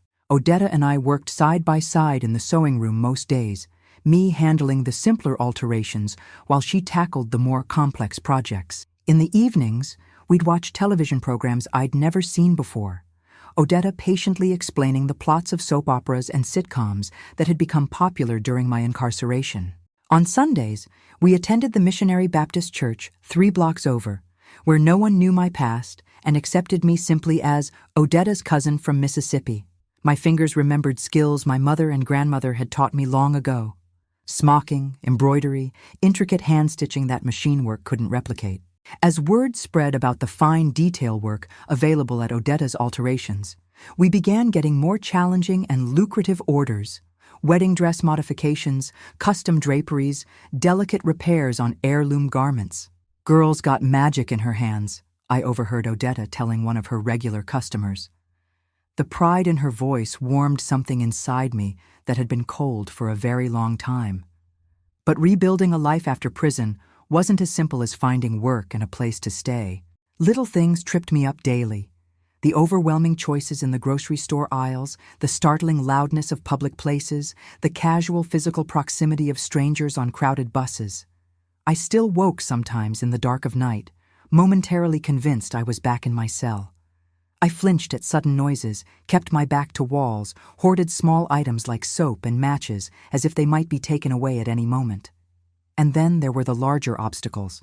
I needed identification to open a bank account, but my Mississippi driver's license had expired during my incarceration. I needed a permanent address for job applications, but couldn't rent my own apartment without a credit history or references. I needed to explain the 7-year gap in my employment history, but admitting I'd been in prison meant most doors closed before they even opened. 6 months into my new life in Memphis, I ran into one of those doors face first. A downtown department store was hiring seamstresses for their alterations department. Steady work with benefits, something beyond the piecework I was doing with Odetta. I'd carefully filled out the application, listing my skills and experience from the prison sewing shop without mentioning where I'd gained them. The interview had gone well until the manager, a pinch-faced woman in a navy suit, asked about the gap in my resume. It says here you did alterations from 1976 to 1983, but doesn't list where, she noted, tapping her pen against the paper. Who was your employer during that time? I'd prepared for this question, rehearsed my answer with Odetta. I was working for the state of Mississippi, I said carefully, in their industrial sewing program. Her eyebrows raised slightly. And where exactly was this program located? The moment stretched between us, taut as thread pulled too tight. I could lie. Make up a location, hope she wouldn't check. But the lie would only lead to more lies, a tangled web that would eventually snare me. And I'd promised myself after Billy that I was done with deception. At the Central Mississippi Correctional Facility, I said quietly. I was an inmate there. Her expression didn't change, but something in her eyes went cold. I see. She set my application aside. We'll be reviewing candidates over the next few weeks. We'll be in touch if we decide to move forward. We both knew they wouldn't be in touch. As I left the store, shame burning hot on my cheeks, I wondered if this would be my life from now on. Constant rejection, doors closing as soon as my past was revealed, forever paying for Billy's crimes long after my official sentence had been served. The unfairness of it all hit me as I waited for the bus home, tears threatening to spill despite my determination not to cry in public. A few blocks away, Billy was living in my house, raising his children, probably working a decent job, facing none of the consequences of his actions. Meanwhile, I was scraping by on piecework, sleeping on a pull-out couch, starting over from nothing at 33 years old. You look like somebody just stole your last dollar, a voice said, interrupting my spiral of self-pity. I looked up to see an elderly black man on the bench beside me, his weathered face creased with concern beneath a worn fedora. Just a bad job interview, I managed, wiping discreetly at my eyes. He nodded sagely. Let me guess, they found out you done time. My head snapped up in surprise. How did you... Recognize the look, he said simply. Had it myself, 30 years ago when I got out of Parchman Farm. Served 5 years for something I didn't do, then another 20 years of folks treating me like I was still guilty. He adjusted his hat against the spring sunshine. Gets easier, though. You find your people, ones who don't care about your past, just what you can do now. You build something they can't take away. His words followed me home on the bus, echoing in my mind as I helped Odetta with the evening sewing orders. Build something they can't take away. Wasn't that what I was trying to do? Something that belonged to me alone, something no one, not Billy, not society with its judgments, not even the state with its power, could ever take from me again. The next morning, I woke with a clarity I hadn't felt since before prison. Over coffee in Odetta's sunny kitchen, I laid out my idea. I want to save up for my own sewing machine, I told her. A good one, industrial grade. And I want to learn the business side of what you do, how you keep the books, how you find customers, all of it. Odetta studied me over the rim of her coffee cup. Planning to compete with me, girl? No, ma'am. I mean, no, Odetta. I was thinking maybe we could expand, maybe even open a little storefront eventually. The idea took shape as I spoke it aloud. The alterations are steady work, but the real money's in the custom pieces, the wedding dresses, the fancy christening gowns, the special occasion things. We could do both. A slow smile spread across Odetta's face. We, huh? Look at you making plans. When you showed up on my doorstep, you looked like a strong wind might blow you away. I feel different now, I admitted. Like maybe I can build something real here. About time. She set down her cup decisively. I've been saving for years for a storefront. Got a pretty good nest egg, but not quite enough. You work hard for the next year, learn what I have to teach you, save every penny you can. We'll see about this partnership idea. Hope bloomed in my chest, like the spring flowers pushing up through Odetta's yard. Tentative but persistent, reaching for sunlight despite the lingering chill of winter. For the first time since walking out of prison, I could see a path forward that didn't circle back to loss and regret. I threw myself into work with renewed purpose, taking on extra projects, staying up late to finish rush orders, absorbing everything Odetta could teach me about running a small business. I opened a savings account with my first official ID since prison, a Tennessee non-driver's ID that made me feel like a real person again. Every week, I put away a little something toward my dream, watching the balance grow dollar by hard-earned dollar. Slowly, almost imperceptibly, Memphis began to feel less like a temporary refuge and more like home. I made friends at church, was invited to Sunday dinners, learned my way around the neighborhood without having to ask for directions. The constant weight of being an ex-con didn't disappear, but it became lighter, easier to carry. "You need to get out more," Odetta declared one Friday evening as we finished the week's orders. "All you do is work and sleep and go to church. You're young still, should be having some fun." I laughed, threading a needle for some delicate hand stitching. "I'm 34, Odetta, not exactly a spring chicken." 34 ain't dead, girl. My church is having a social tomorrow night. Plenty of nice folks there, some of them men who could use a good woman in their lives." The needle pricked my finger, a bright bead of blood welling up. "I'm not interested in men," I said sharply, sucking the wounded digit. "Had my fill of that particular trouble." Odetta raised an eyebrow, but didn't push. "Not all men are like your Billy. But that's fine. Come for the music and the food then. Do you good to remember there's more to life than work." I went to the social to please her, wearing a dress I'd made myself from remnant fabric, a simple blue cotton with white piping that brought out the color in my eyes. I sat in a corner of the church hall, watching couples dance to a small band, picking at a plate of fried chicken and potato salad, feeling awkward and out of place despite Odetta's attempts to introduce me around. "Mary Jean, meet Walter Simmons. Walter's our deacon and the best electrician in Orange Mound." Walter was a dignified man in his 50s, with silver threading his dark hair and kind eyes behind wire-rimmed glasses. He shook my hand with a gentle firmness. "Miss Odetta tells me you're quite the seamstress." "I get by," I said, uncomfortable with praise. "She's being modest," Odetta interjected. "Girl could sew a wedding dress fit for a queen with her eyes closed. You should see what she did with Reverend's wife's Easter outfit. Took an old dress from 1962 and made it look like it came straight from a magazine." Walter smiled. "Sounds like a real talent. My daughter's getting married this fall. Been worried sick about finding someone to alter her dress. She found one at a consignment shop, beautiful but 3 sizes too big. Maybe you ladies could help." Before I could answer, Odetta was already scheduling an appointment, practical as always when it came to business. Walter chatted with me a while longer, about the neighborhood, about good places to find fabric downtown, about his work as an electrician.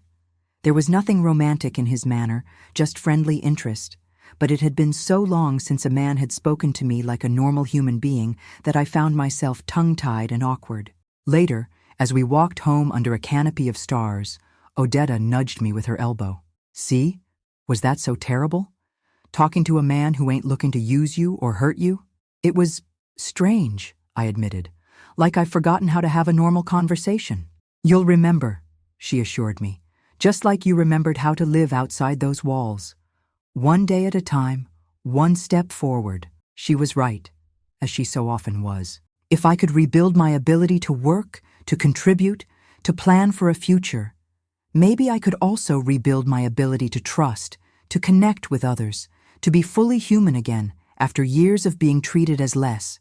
That night, lying on the pull-out couch that had been my bed for nearly 8 months, I thought about everything that had happened since I'd left my small town in Mississippi. I'd lost my home, confronted the reality of Billy's betrayal, started over with nothing but a cardboard box of possessions and the skills in my hands. It had been the hardest year of my life outside prison, and yet also, strangely, the most hopeful. If I couldn't get my house back, I whispered to the darkness, I'd build myself a new one, not with bricks, with strength. I need to ask you something important now. Many of us have had to start over, maybe not from prison, but from a divorce, a job loss, a health crisis, or moving to a new place where we knew no one.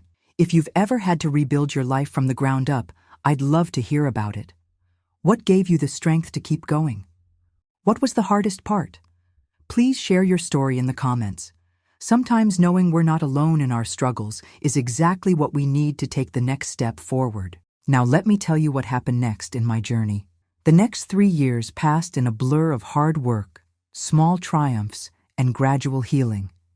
True to our plan, Odetta and I saved every extra penny toward opening a proper shop. I moved from her pull-out couch to a small room we converted from a storage space, finally having a corner of the world to call my own again. It wasn't much, just enough space for a twin bed, a nightstand, and a second-hand dresser. But it was mine, earned through honest work and decorated with the few treasures I'd begun to collect. A blue glass vase found at a church rummage sale, a patchwork pillow sewn from scraps of my favorite projects, a framed photograph of my parents that Mrs. Winters had sent after I wrote to tell her where I'd landed. By 1986, our dream began to take tangible shape. We found a small storefront on a corner, 2 blocks from Odetta's house, previously a beauty parlor that had gone out of business. The rent was reasonable. The space included a back room that could serve as our workshop, and large front windows would showcase our creations. Using our combined savings plus a small loan from Odetta's church credit union, we signed a 2-year lease and opened Stitch in Time, a name I'd thought of one night while reading a book of Proverbs Mama had loved. Those early months were terrifying and exhilarating in equal measure. Some days the bell above the door hardly rang at all. Other days we'd be swamped with customers bringing everything from torn work uniforms to bridal gowns. We learned to weather the feast or famine nature of small business, to stretch dollars during lean times, to save during plenty.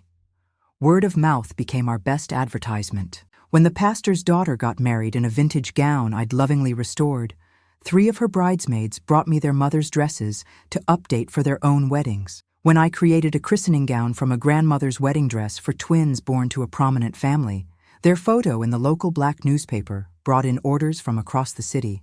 We hired a young woman part-time to help with simpler alterations, freeing Odetta and me to focus on the custom work that brought in the most money.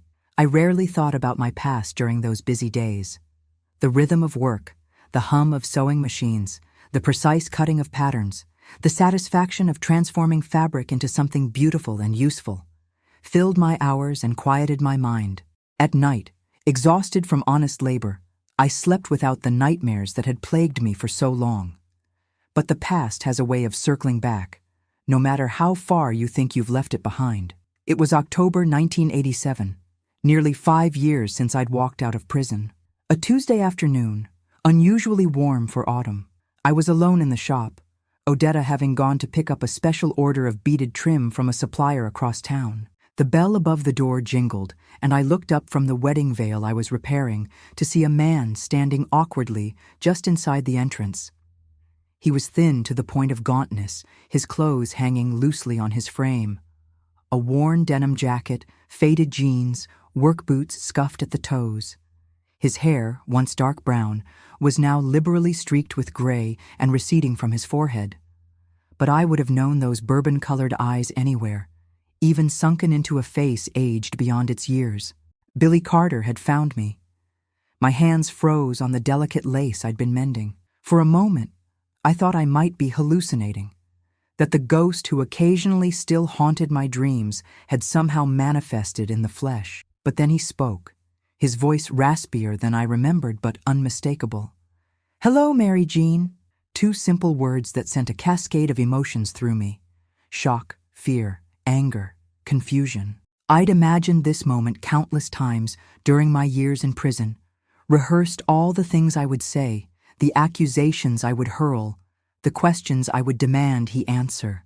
But now, faced with the reality of him standing in my shop, my space, my new life, all those practiced words dissolved like sugar in hot coffee. "What are you doing here?" I finally managed, my voice steadier than I felt. He shuffled forward a few steps, then stopped, seeming to sense my discomfort. "Took me a while to find you. Went back to Mississippi first. Mrs. Winters told me you'd gone to Memphis, but didn't know where exactly." "That doesn't answer my question."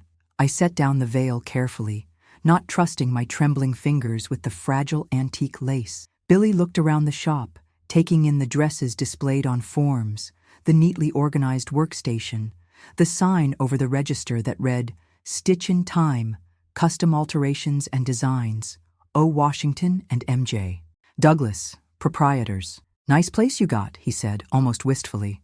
You always were good with a needle and thread. Billy. My voice hardened. Why are you here? He met my eyes then, and what I saw there wasn't the charm that had once dazzled me, nor the calculation that had replaced it. Instead, there was something like defeat. I'm sick, Mary Jean. Cancer. Doctors say it's in my liver, my lungs, spreading fast. He gestured vaguely at his thin frame. Can't work anymore. Rebecca left, took the kids to her mother's in Alabama. My first thought, shocking in its clarity. Good. Let him suffer. Let him know what it feels like to lose everything. The vindictiveness of that thought, so foreign to how Mama had raised me, startled me back to my senses.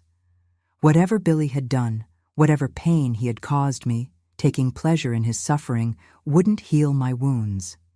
It would only make them fester in a different way. I'm sorry to hear that, I said, and was surprised to find I meant it, at least partly. But that still doesn't explain why you're in my shop. He shuffled his feet, looking down at the worn linoleum. I need a place to stay, just for a while, till I can figure something out. I tried going to my brother in Georgia, but he's got his own troubles. And the house in Mississippi. He trailed off. My house, I corrected sharply. The one you somehow managed to claim while I was in prison for your crime. A flash of the old Billy, defensive, quick to shift blame, crossed his face. I didn't ask you to take the fall for me, Mary Jean. That was your choice. A choice I made because I loved you. The words tasted bitter on my tongue. Because I believed you when you said you'd make it right. He had the decency to look ashamed, at least. I know. I meant to. At first. But then time went by, and it seemed easier to just move on. Start over. While I sat in a cell for 7 years, the anger I'd thought long buried flared hot in my chest. While I lost everything, my home, my reputation, my chance at a normal life. I'm sorry. The words sounded hollow, inadequate. I was a coward. I've been a coward my whole life, running from consequences, taking the easy way out. He gestured around the shop again. But look at you. You made something of yourself. You're doing better than I ever did. No thanks to you, I retorted. Then, as the full implication of his appearance hit me, what exactly are you asking me for, Billy? He swallowed hard. Like I said, I need a place to stay, just till I get back on my feet, or... He didn't finish the sentence, but he didn't need to. The cancer's end was written in the yellowish cast of his skin, the labored way he breathed. You want to stay with me? I couldn't keep the incredulity from my voice. After everything you did, leaving me to go to prison, stealing my house, building a whole new life while I lost years of mine, you expect me to take you in? I don't expect anything, he said quietly. I'm asking, begging if I have to. I've got nowhere else to go, Mary Jean. No money, no family that'll have me. I know I don't deserve your help, but I'm asking anyway. The bell above the door jingled again as a customer entered. Mrs. Townsend, coming to pick up a dress I'd altered for her daughter's college interviews. I forced a smile, helped her with her order, made small talk about the unseasonal warmth while Billy stood awkwardly by the window display, examining a christening gown as if it were the most fascinating thing he'd ever seen. After Mrs. Townsend left, promising to recommend us to her church circle, Billy and I stood in silence for a long moment. Outside, life continued its normal rhythm. Cars passing, people walking dogs, children on bicycles racing home from school. Inside, time seemed suspended as I faced the ghost of my past and tried to decide what kind of person I wanted to be. The Mary Jean who had gone to prison would have taken Billy in without question, would have nursed him through his illness, would have forgiven without being asked. The Mary Jean who had walked out of prison, bitter and broken, would have sent him away with harsh words, would have savored the justice of his suffering. But who was I now, 5 years into my new life? What did this Mary Jean, the one who had rebuilt herself from nothing, who had found strength she never knew she possessed, what did she want? There's a shed in Odetta's backyard, I said finally. It's not much, just a place where we store extra fabric, some gardening tools. But it's got electricity, a space heater. I could put a cot in there, Some blankets. It's not a home, but it's shelter. Relief washed over his gaunt face. Thank you. I won't be a burden, I promise. I can still do some work. Simple things when I have good days. This isn't a permanent solution, I warned, and Odetta will have the final say. It's her property. But I'll talk to her. Odetta predictably thought I'd lost my mind. The man left you to rot in prison, stole your house, married another woman, had babies with her, and now you want to put him up in my garden shed? She stood with her hands on her hips in her kitchen that evening, incredulity written across her face. Girl, has the heat addled your brain? He's dying, Odetta. I stirred sugar into my tea, avoiding her piercing gaze. Cancer doesn't have anywhere else to go, and that's your problem because she let the question hang in the air between us. I didn't have a good answer, not one that made logical sense, because I can't be the kind of person who turns away someone in need. Even if that someone is Billy. Odetta studied me for a long moment, then sighed heavily. Your mama raised you too Christian for your own good. She sank into a chair across from me. Fine. He can stay in the shed. But first sign of trouble, first time he disrespects this house or this business we've built, he's gone. Cancer or no cancer. Understood? I nodded, relief mingling with a complicated tangle of other emotions I couldn't quite name. Thank you. Don't thank me. I think you're making a mistake. She reached across the table to pat my hand.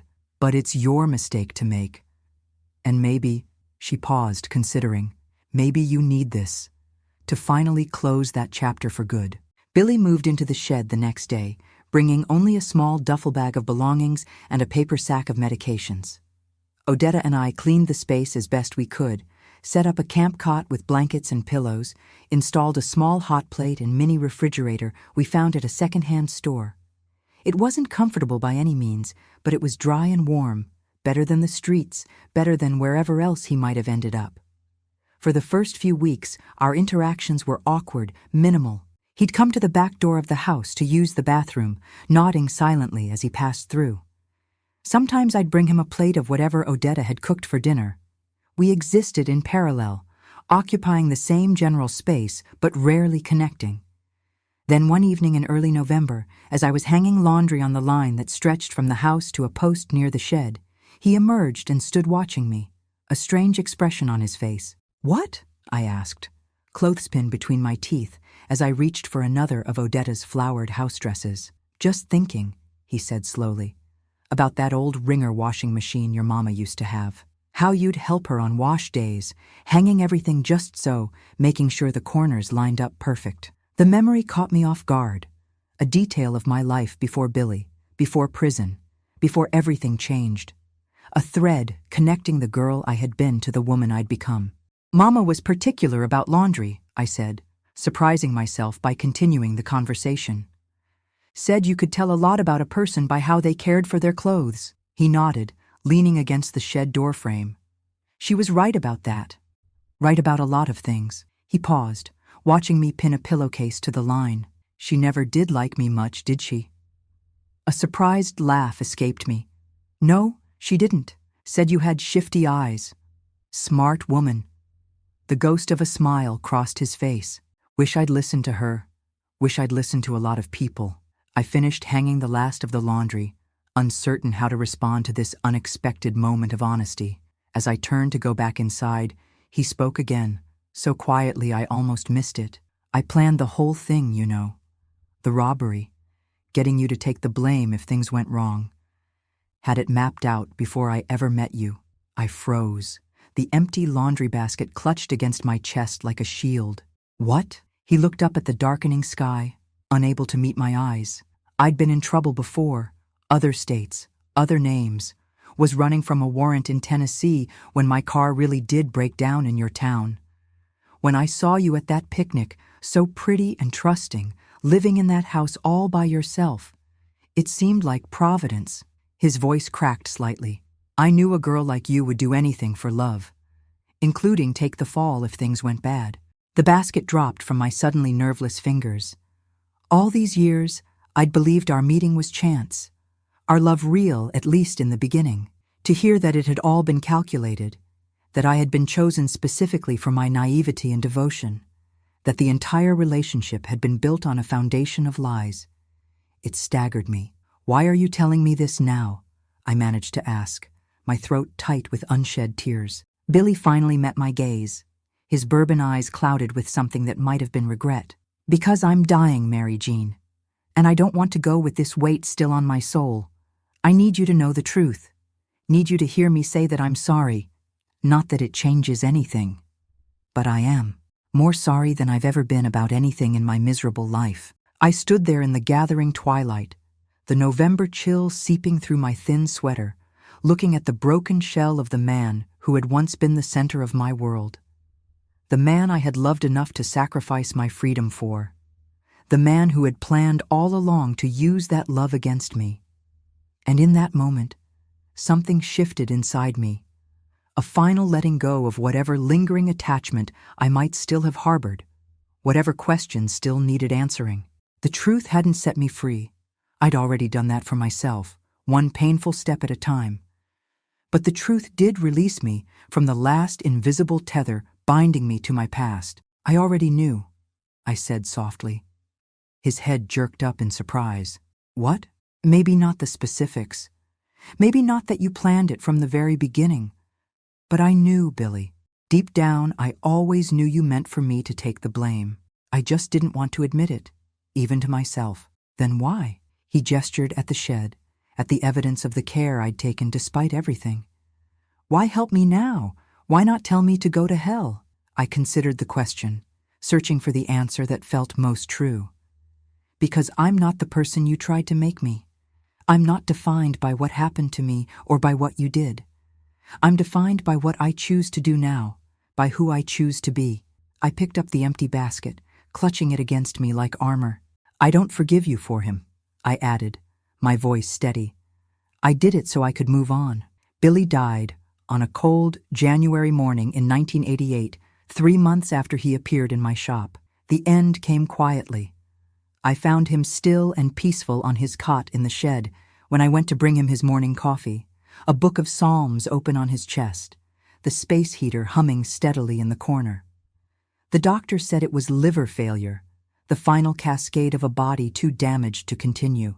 I wasn't with him in those last moments, didn't hear any profound last words or dramatic confessions.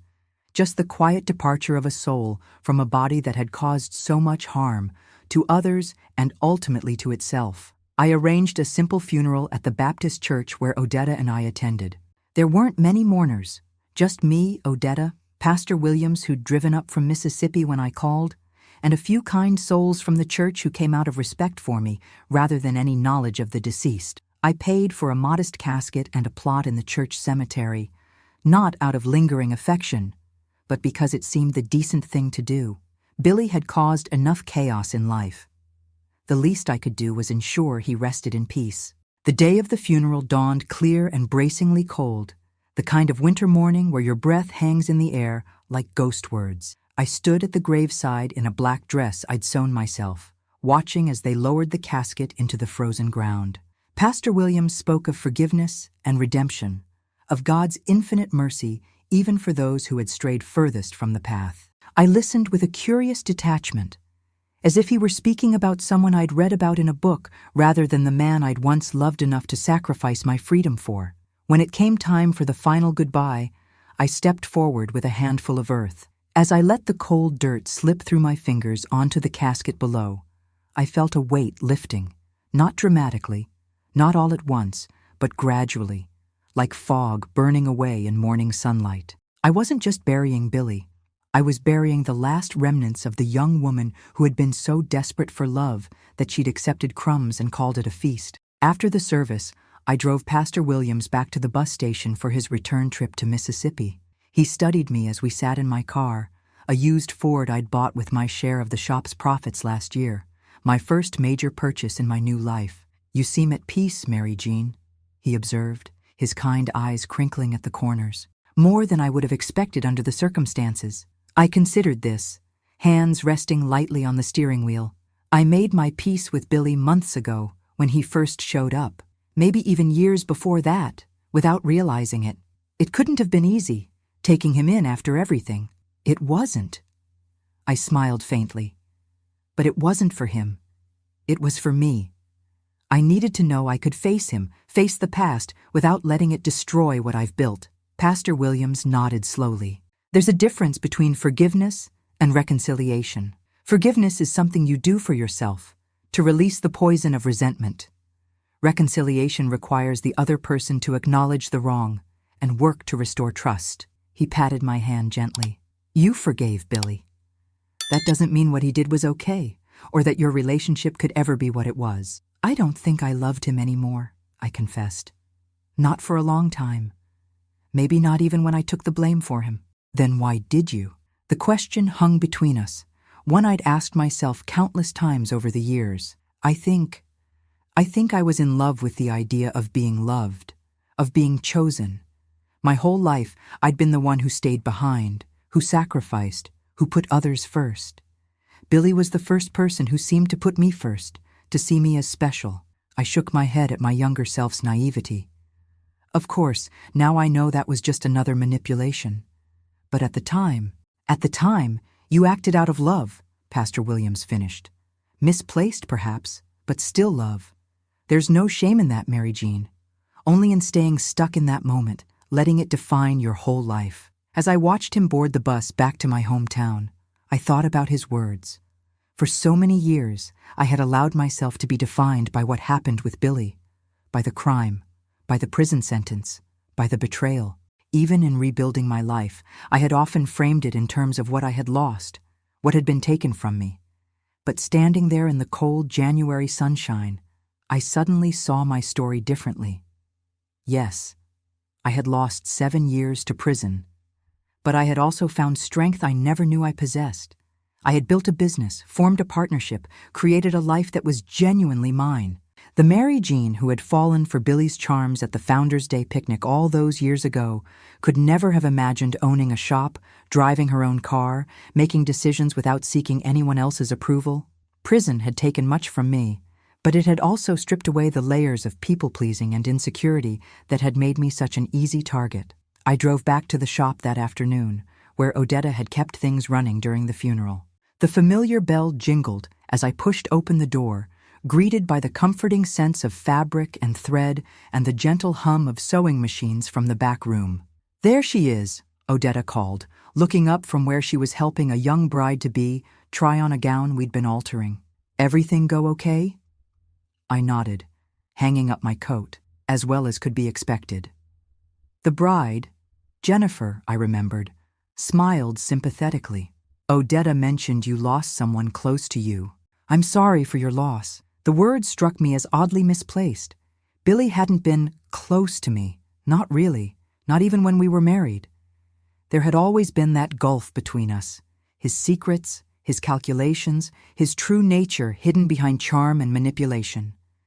What I had lost wasn't Billy himself, but the illusion of what I thought we had. And that loss had happened long before he drew his final breath in the garden shed. Thank you, I said simply, because it was easier than explaining. Life resumed its normal rhythm after Billy's funeral.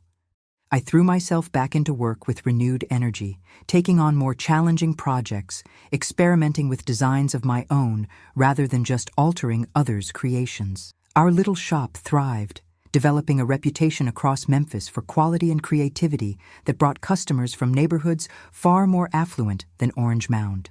Spring arrived with a riot of dogwoods and azaleas, transforming Odetta's yard into a wonderland of pink and white blossoms. We cleaned out the shed where Billy had spent his final months, donating his few possessions to the church charity store, scrubbing away any lingering traces of illness and death. By summer, the space had been converted back to its original purpose, storing fabric, housing garden tools, occasionally serving as a quiet retreat when one of us needed space to think.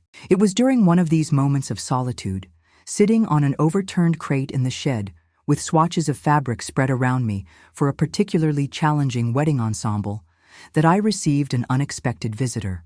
A sharp knock on the open door frame interrupted my concentration, and I looked up to see a woman I didn't recognize.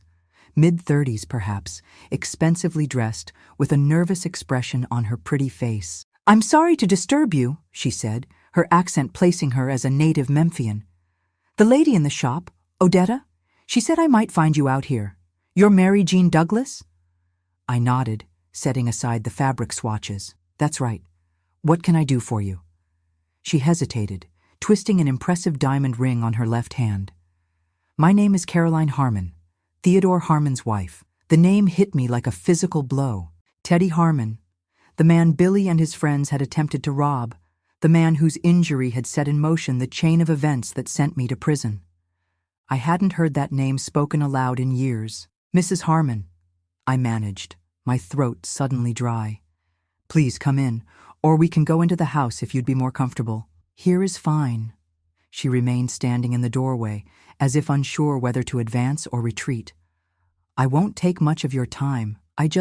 When I heard that Billy Carter had passed away and that you were here in Memphis, I felt like I needed to see you." "How did you find me?" I asked, genuinely curious. "Pastor Williams." She smiled faintly. "My mother attends his church now. Small-town connections, you know how it is." I did know. In the world I'd come from, everyone was connected by an invisible web of relations and histories, rumors and recollections, impossible to escape even across state lines. But what I couldn't understand was why Teddy Harmon's wife would seek me out after all these years. "Mrs. Harmon." "Caroline, please." "Caroline, I'm not sure what to say. What happened to your husband was terrible. I didn't know what Billy was planning, but I did lie to protect him afterward, and for that, I'm truly sorry." She shook her head quickly. "That's not why I'm here. I'm not looking for apologies. I'm here because—" She took a deep breath. "Because Teddy wasn't innocent in all of this. And I think you deserve to know the truth, now that Billy's gone." My hands stilled on the fabric in my lap. "I don't understand." Caroline stepped fully into the shed then, lowering herself onto another crate near mine. Teddy and Billy knew each other before that night. They'd been running small-time cons together for months. Insurance scams, mostly. Nothing violent. The robbery was supposed to be staged. Make it look like Teddy had been attacked, claim the insurance money, split it 3 ways. But something went wrong. Teddy got nervous, pulled out his shotgun for real. Things escalated. The world seemed to tilt sideways as I tried to process this new information. Billy never told me any of this. Not even at the end, when he was confessing everything else. "Teddy swore him to secrecy," Caroline explained. "Made it part of their deal. After Teddy recovered, he felt guilty about you taking the fall. Tried to recant his statement, say he couldn't be sure it was Billy after all, but the DA wouldn't budge. Said they had your confession." "I admitted to lying about Billy's whereabouts," I said slowly. "That was true. I did lie to the sheriff. To protect someone you loved." Caroline nodded. "We all make choices for love, don't we? Even bad ones." She twisted her ring again. "Teddy and I separated last year. Too many secrets, too many schemes. But before he left, he made me promise that if I ever heard about you or Billy, I should try to make amends somehow."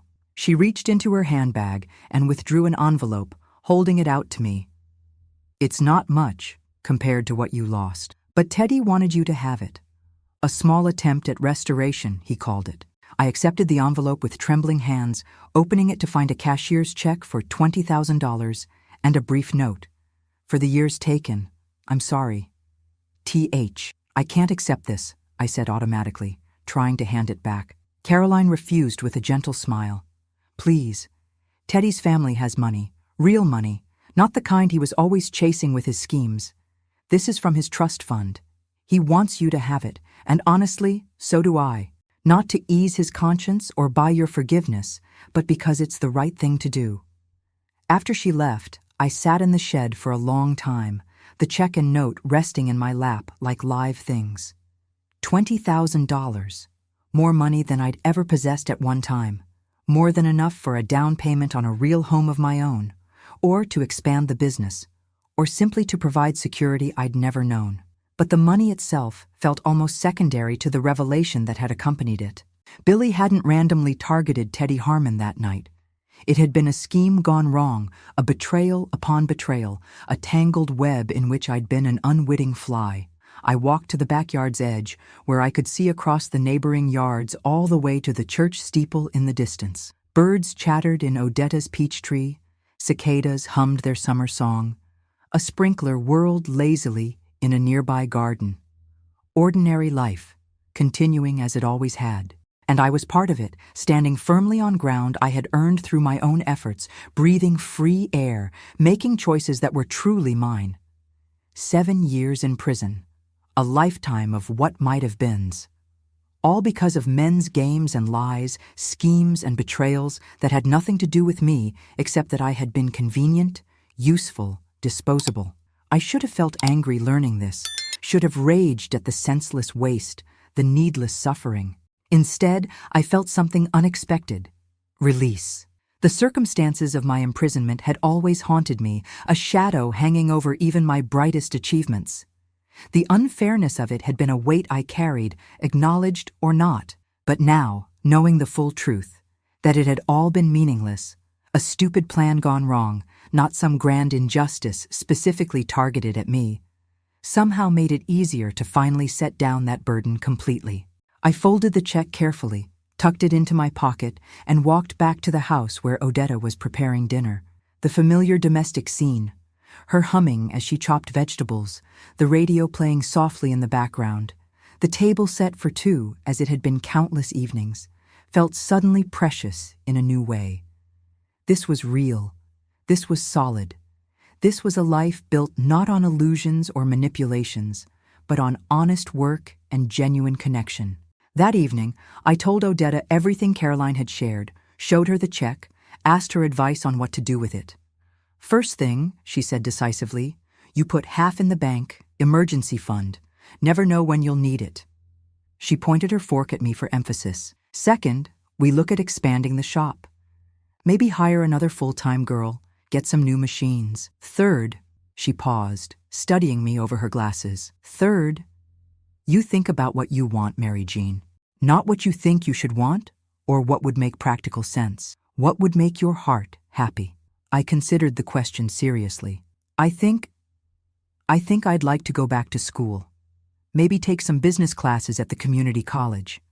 Learn more about running a proper shop, not just getting by on instinct and your good advice." Odetta nodded approvingly. "That's a fine idea. You always did have a quick mind.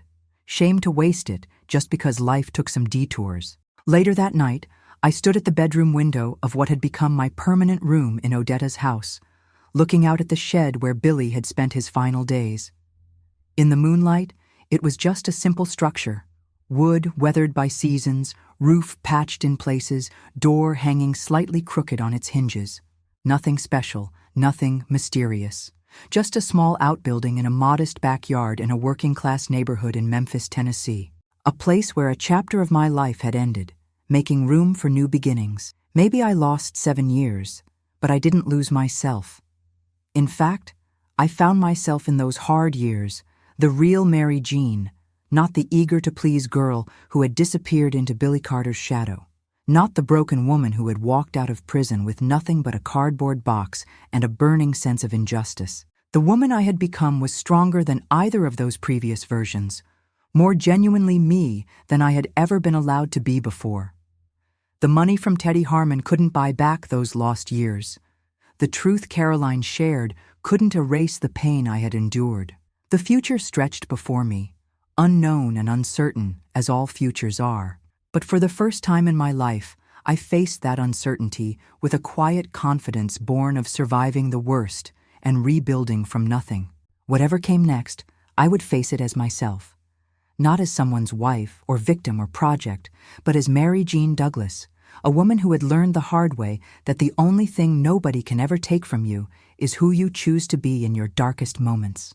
I closed the curtains on the moonlit yard and turned back to my small, neat room, the quilt I'd made myself spread across the bed, books stacked on the nightstand, a vase of fresh-cut zinnias from Odetta's garden brightening the dresser top. Not the life I had once dreamed of, certainly not the one I had expected, but somehow, improbably, wonderfully mine.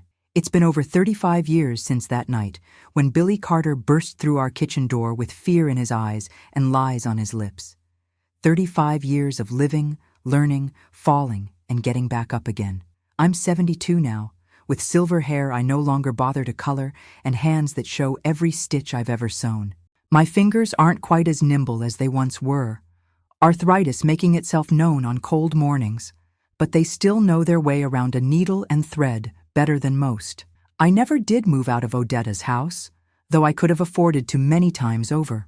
Instead, we added on a proper bedroom and bathroom for me at the back, overlooking the garden where the shed once stood. That little building came down years ago, replaced by a riot of rose bushes and a small stone bench where I like to sit in the evenings, watching fireflies blink like earthbound stars while the neighborhood settles into night. Odetta passed 5 years ago, peacefully in her sleep at the age of 87. She left me the house in her will, along with a note that made me laugh through my tears. "Stop paying rent, you stubborn woman. It's been your home for 30 years anyway." I miss her every day. Her practical wisdom, her no-nonsense approach to life's problems, her quiet faith that sustained us both through difficult times. She was more family to me than anyone connected by blood ever was. Our little shop, Stitch in Time, grew beyond anything we could have imagined back in those early days. That community college education I pursued with Teddy Harmon's money taught me about business plans and profit margins, marketing strategies, and inventory management.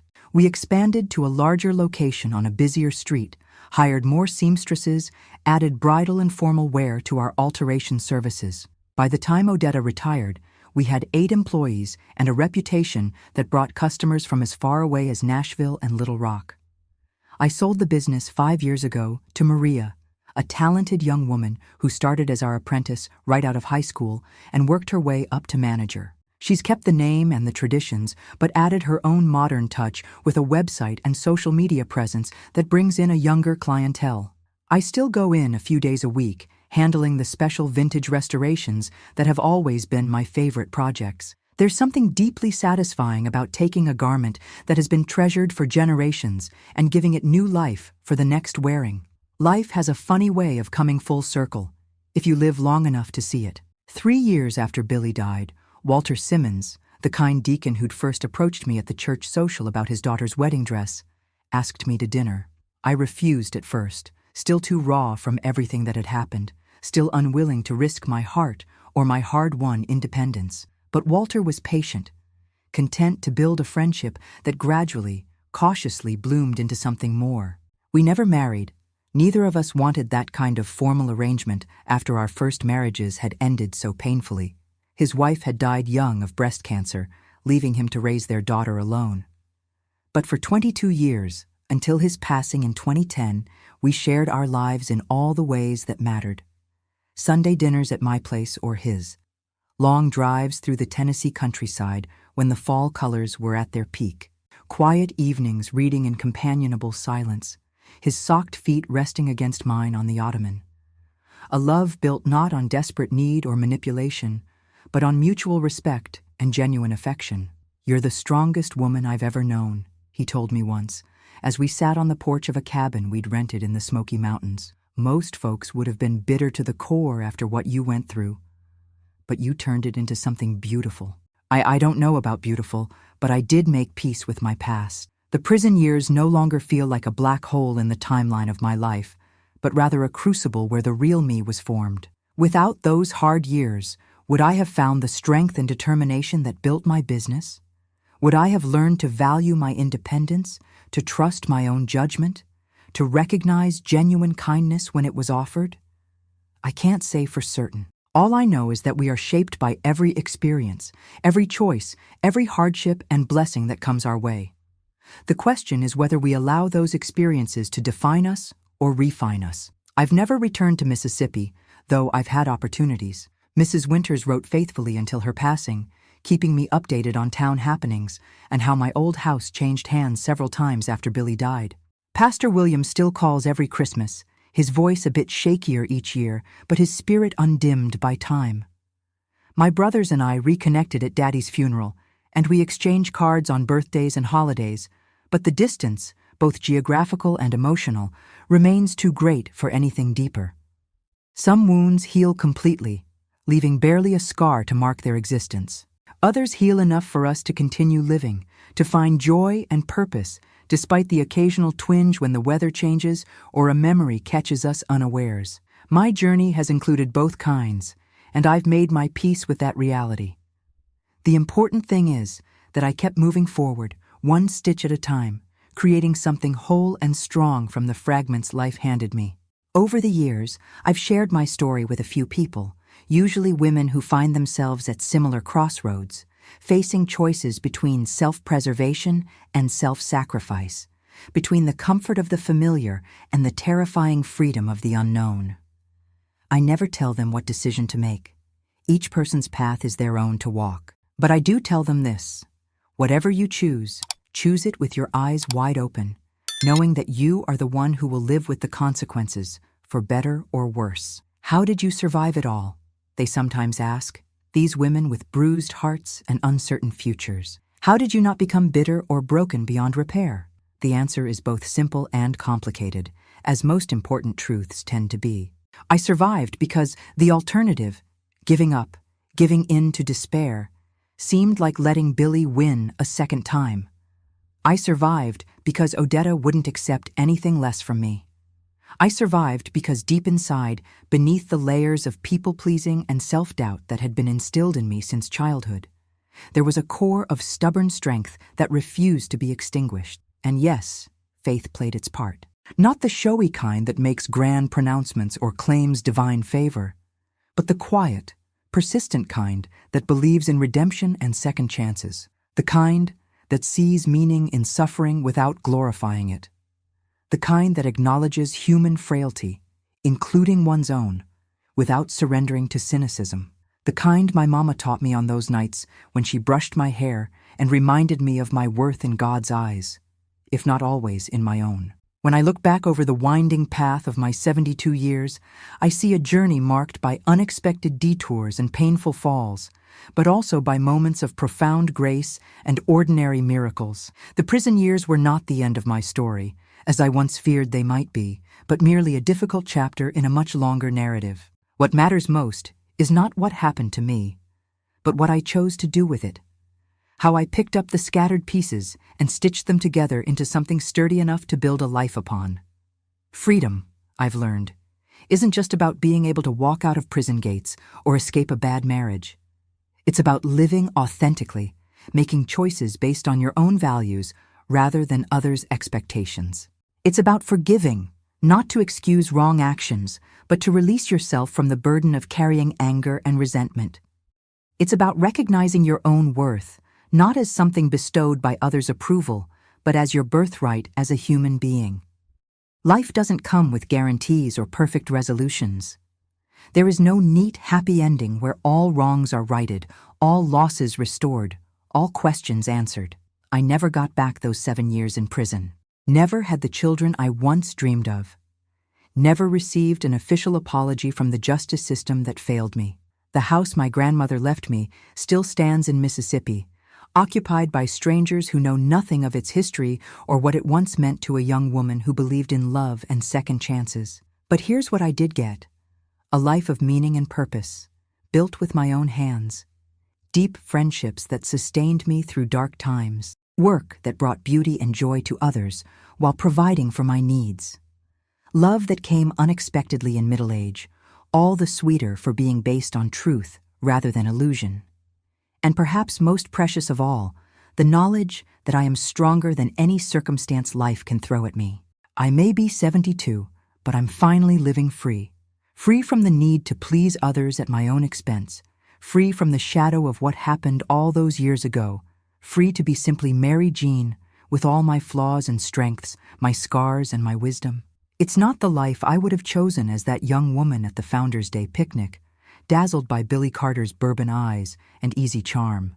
But it's a good life, a worthy life, one I've stitched together with patience and care from materials that once seemed too damaged to salvage. And isn't that the most American story of all? The belief in second chances, in fresh starts, in the possibility of reinvention. The faith that hard work and perseverance can overcome even the most daunting obstacles. The conviction that one's past need not determine one's future. These values run through our national narrative like golden threads in a patchwork quilt, binding together countless individual stories of struggle and triumph, loss and recovery, falling and rising again. My story is just one small square in that vast American quilt, a simple pattern of ordinary courage, nothing particularly special or noteworthy. But it's mine, every stitch of it, from the crooked seams of my early mistakes to the stronger, more confident hand of my later years. And if sharing it helps even one person find the courage to face their own struggles, to believe in the possibility of rebuilding after devastation, then perhaps those 7 years behind bars served a purpose I could never have imagined at the time. Before I say goodbye today, I want to share something important. I know this story might seem distant from your reality, but it carries lessons we can all appreciate. If you felt a connection with what I've shared, consider subscribing to the channel. Not out of obligation, but because here we've created a space where stories like this can be told with honesty and respect. Each week, I bring new reflections that might bring a moment of clarity to your day. Don't feel pressured. This channel will be here when you need a friendly word or a different perspective. And if this story touched you somehow, leave a comment sharing which part resonated most with your experience. Your words might be exactly what someone needs to read today. Thank you for being here with me, and I hope to see you again in the next story. Life is short, even when it spans 70+ years. Whatever your journey has been so far, whether smooth or rocky, blessed or challenging, I hope you'll face what comes next with the knowledge that you are stronger than you think, that wounds can become wisdom, that what others take from you can never diminish who you truly are inside, and that it's never too late to pick up the scattered pieces of your dreams and stitch them into something new and beautiful, something uniquely yours, something that tells the world, here I am, still standing, still creating, still believing in the possibility of better days ahead. That, my friends, is what it means to live truly free.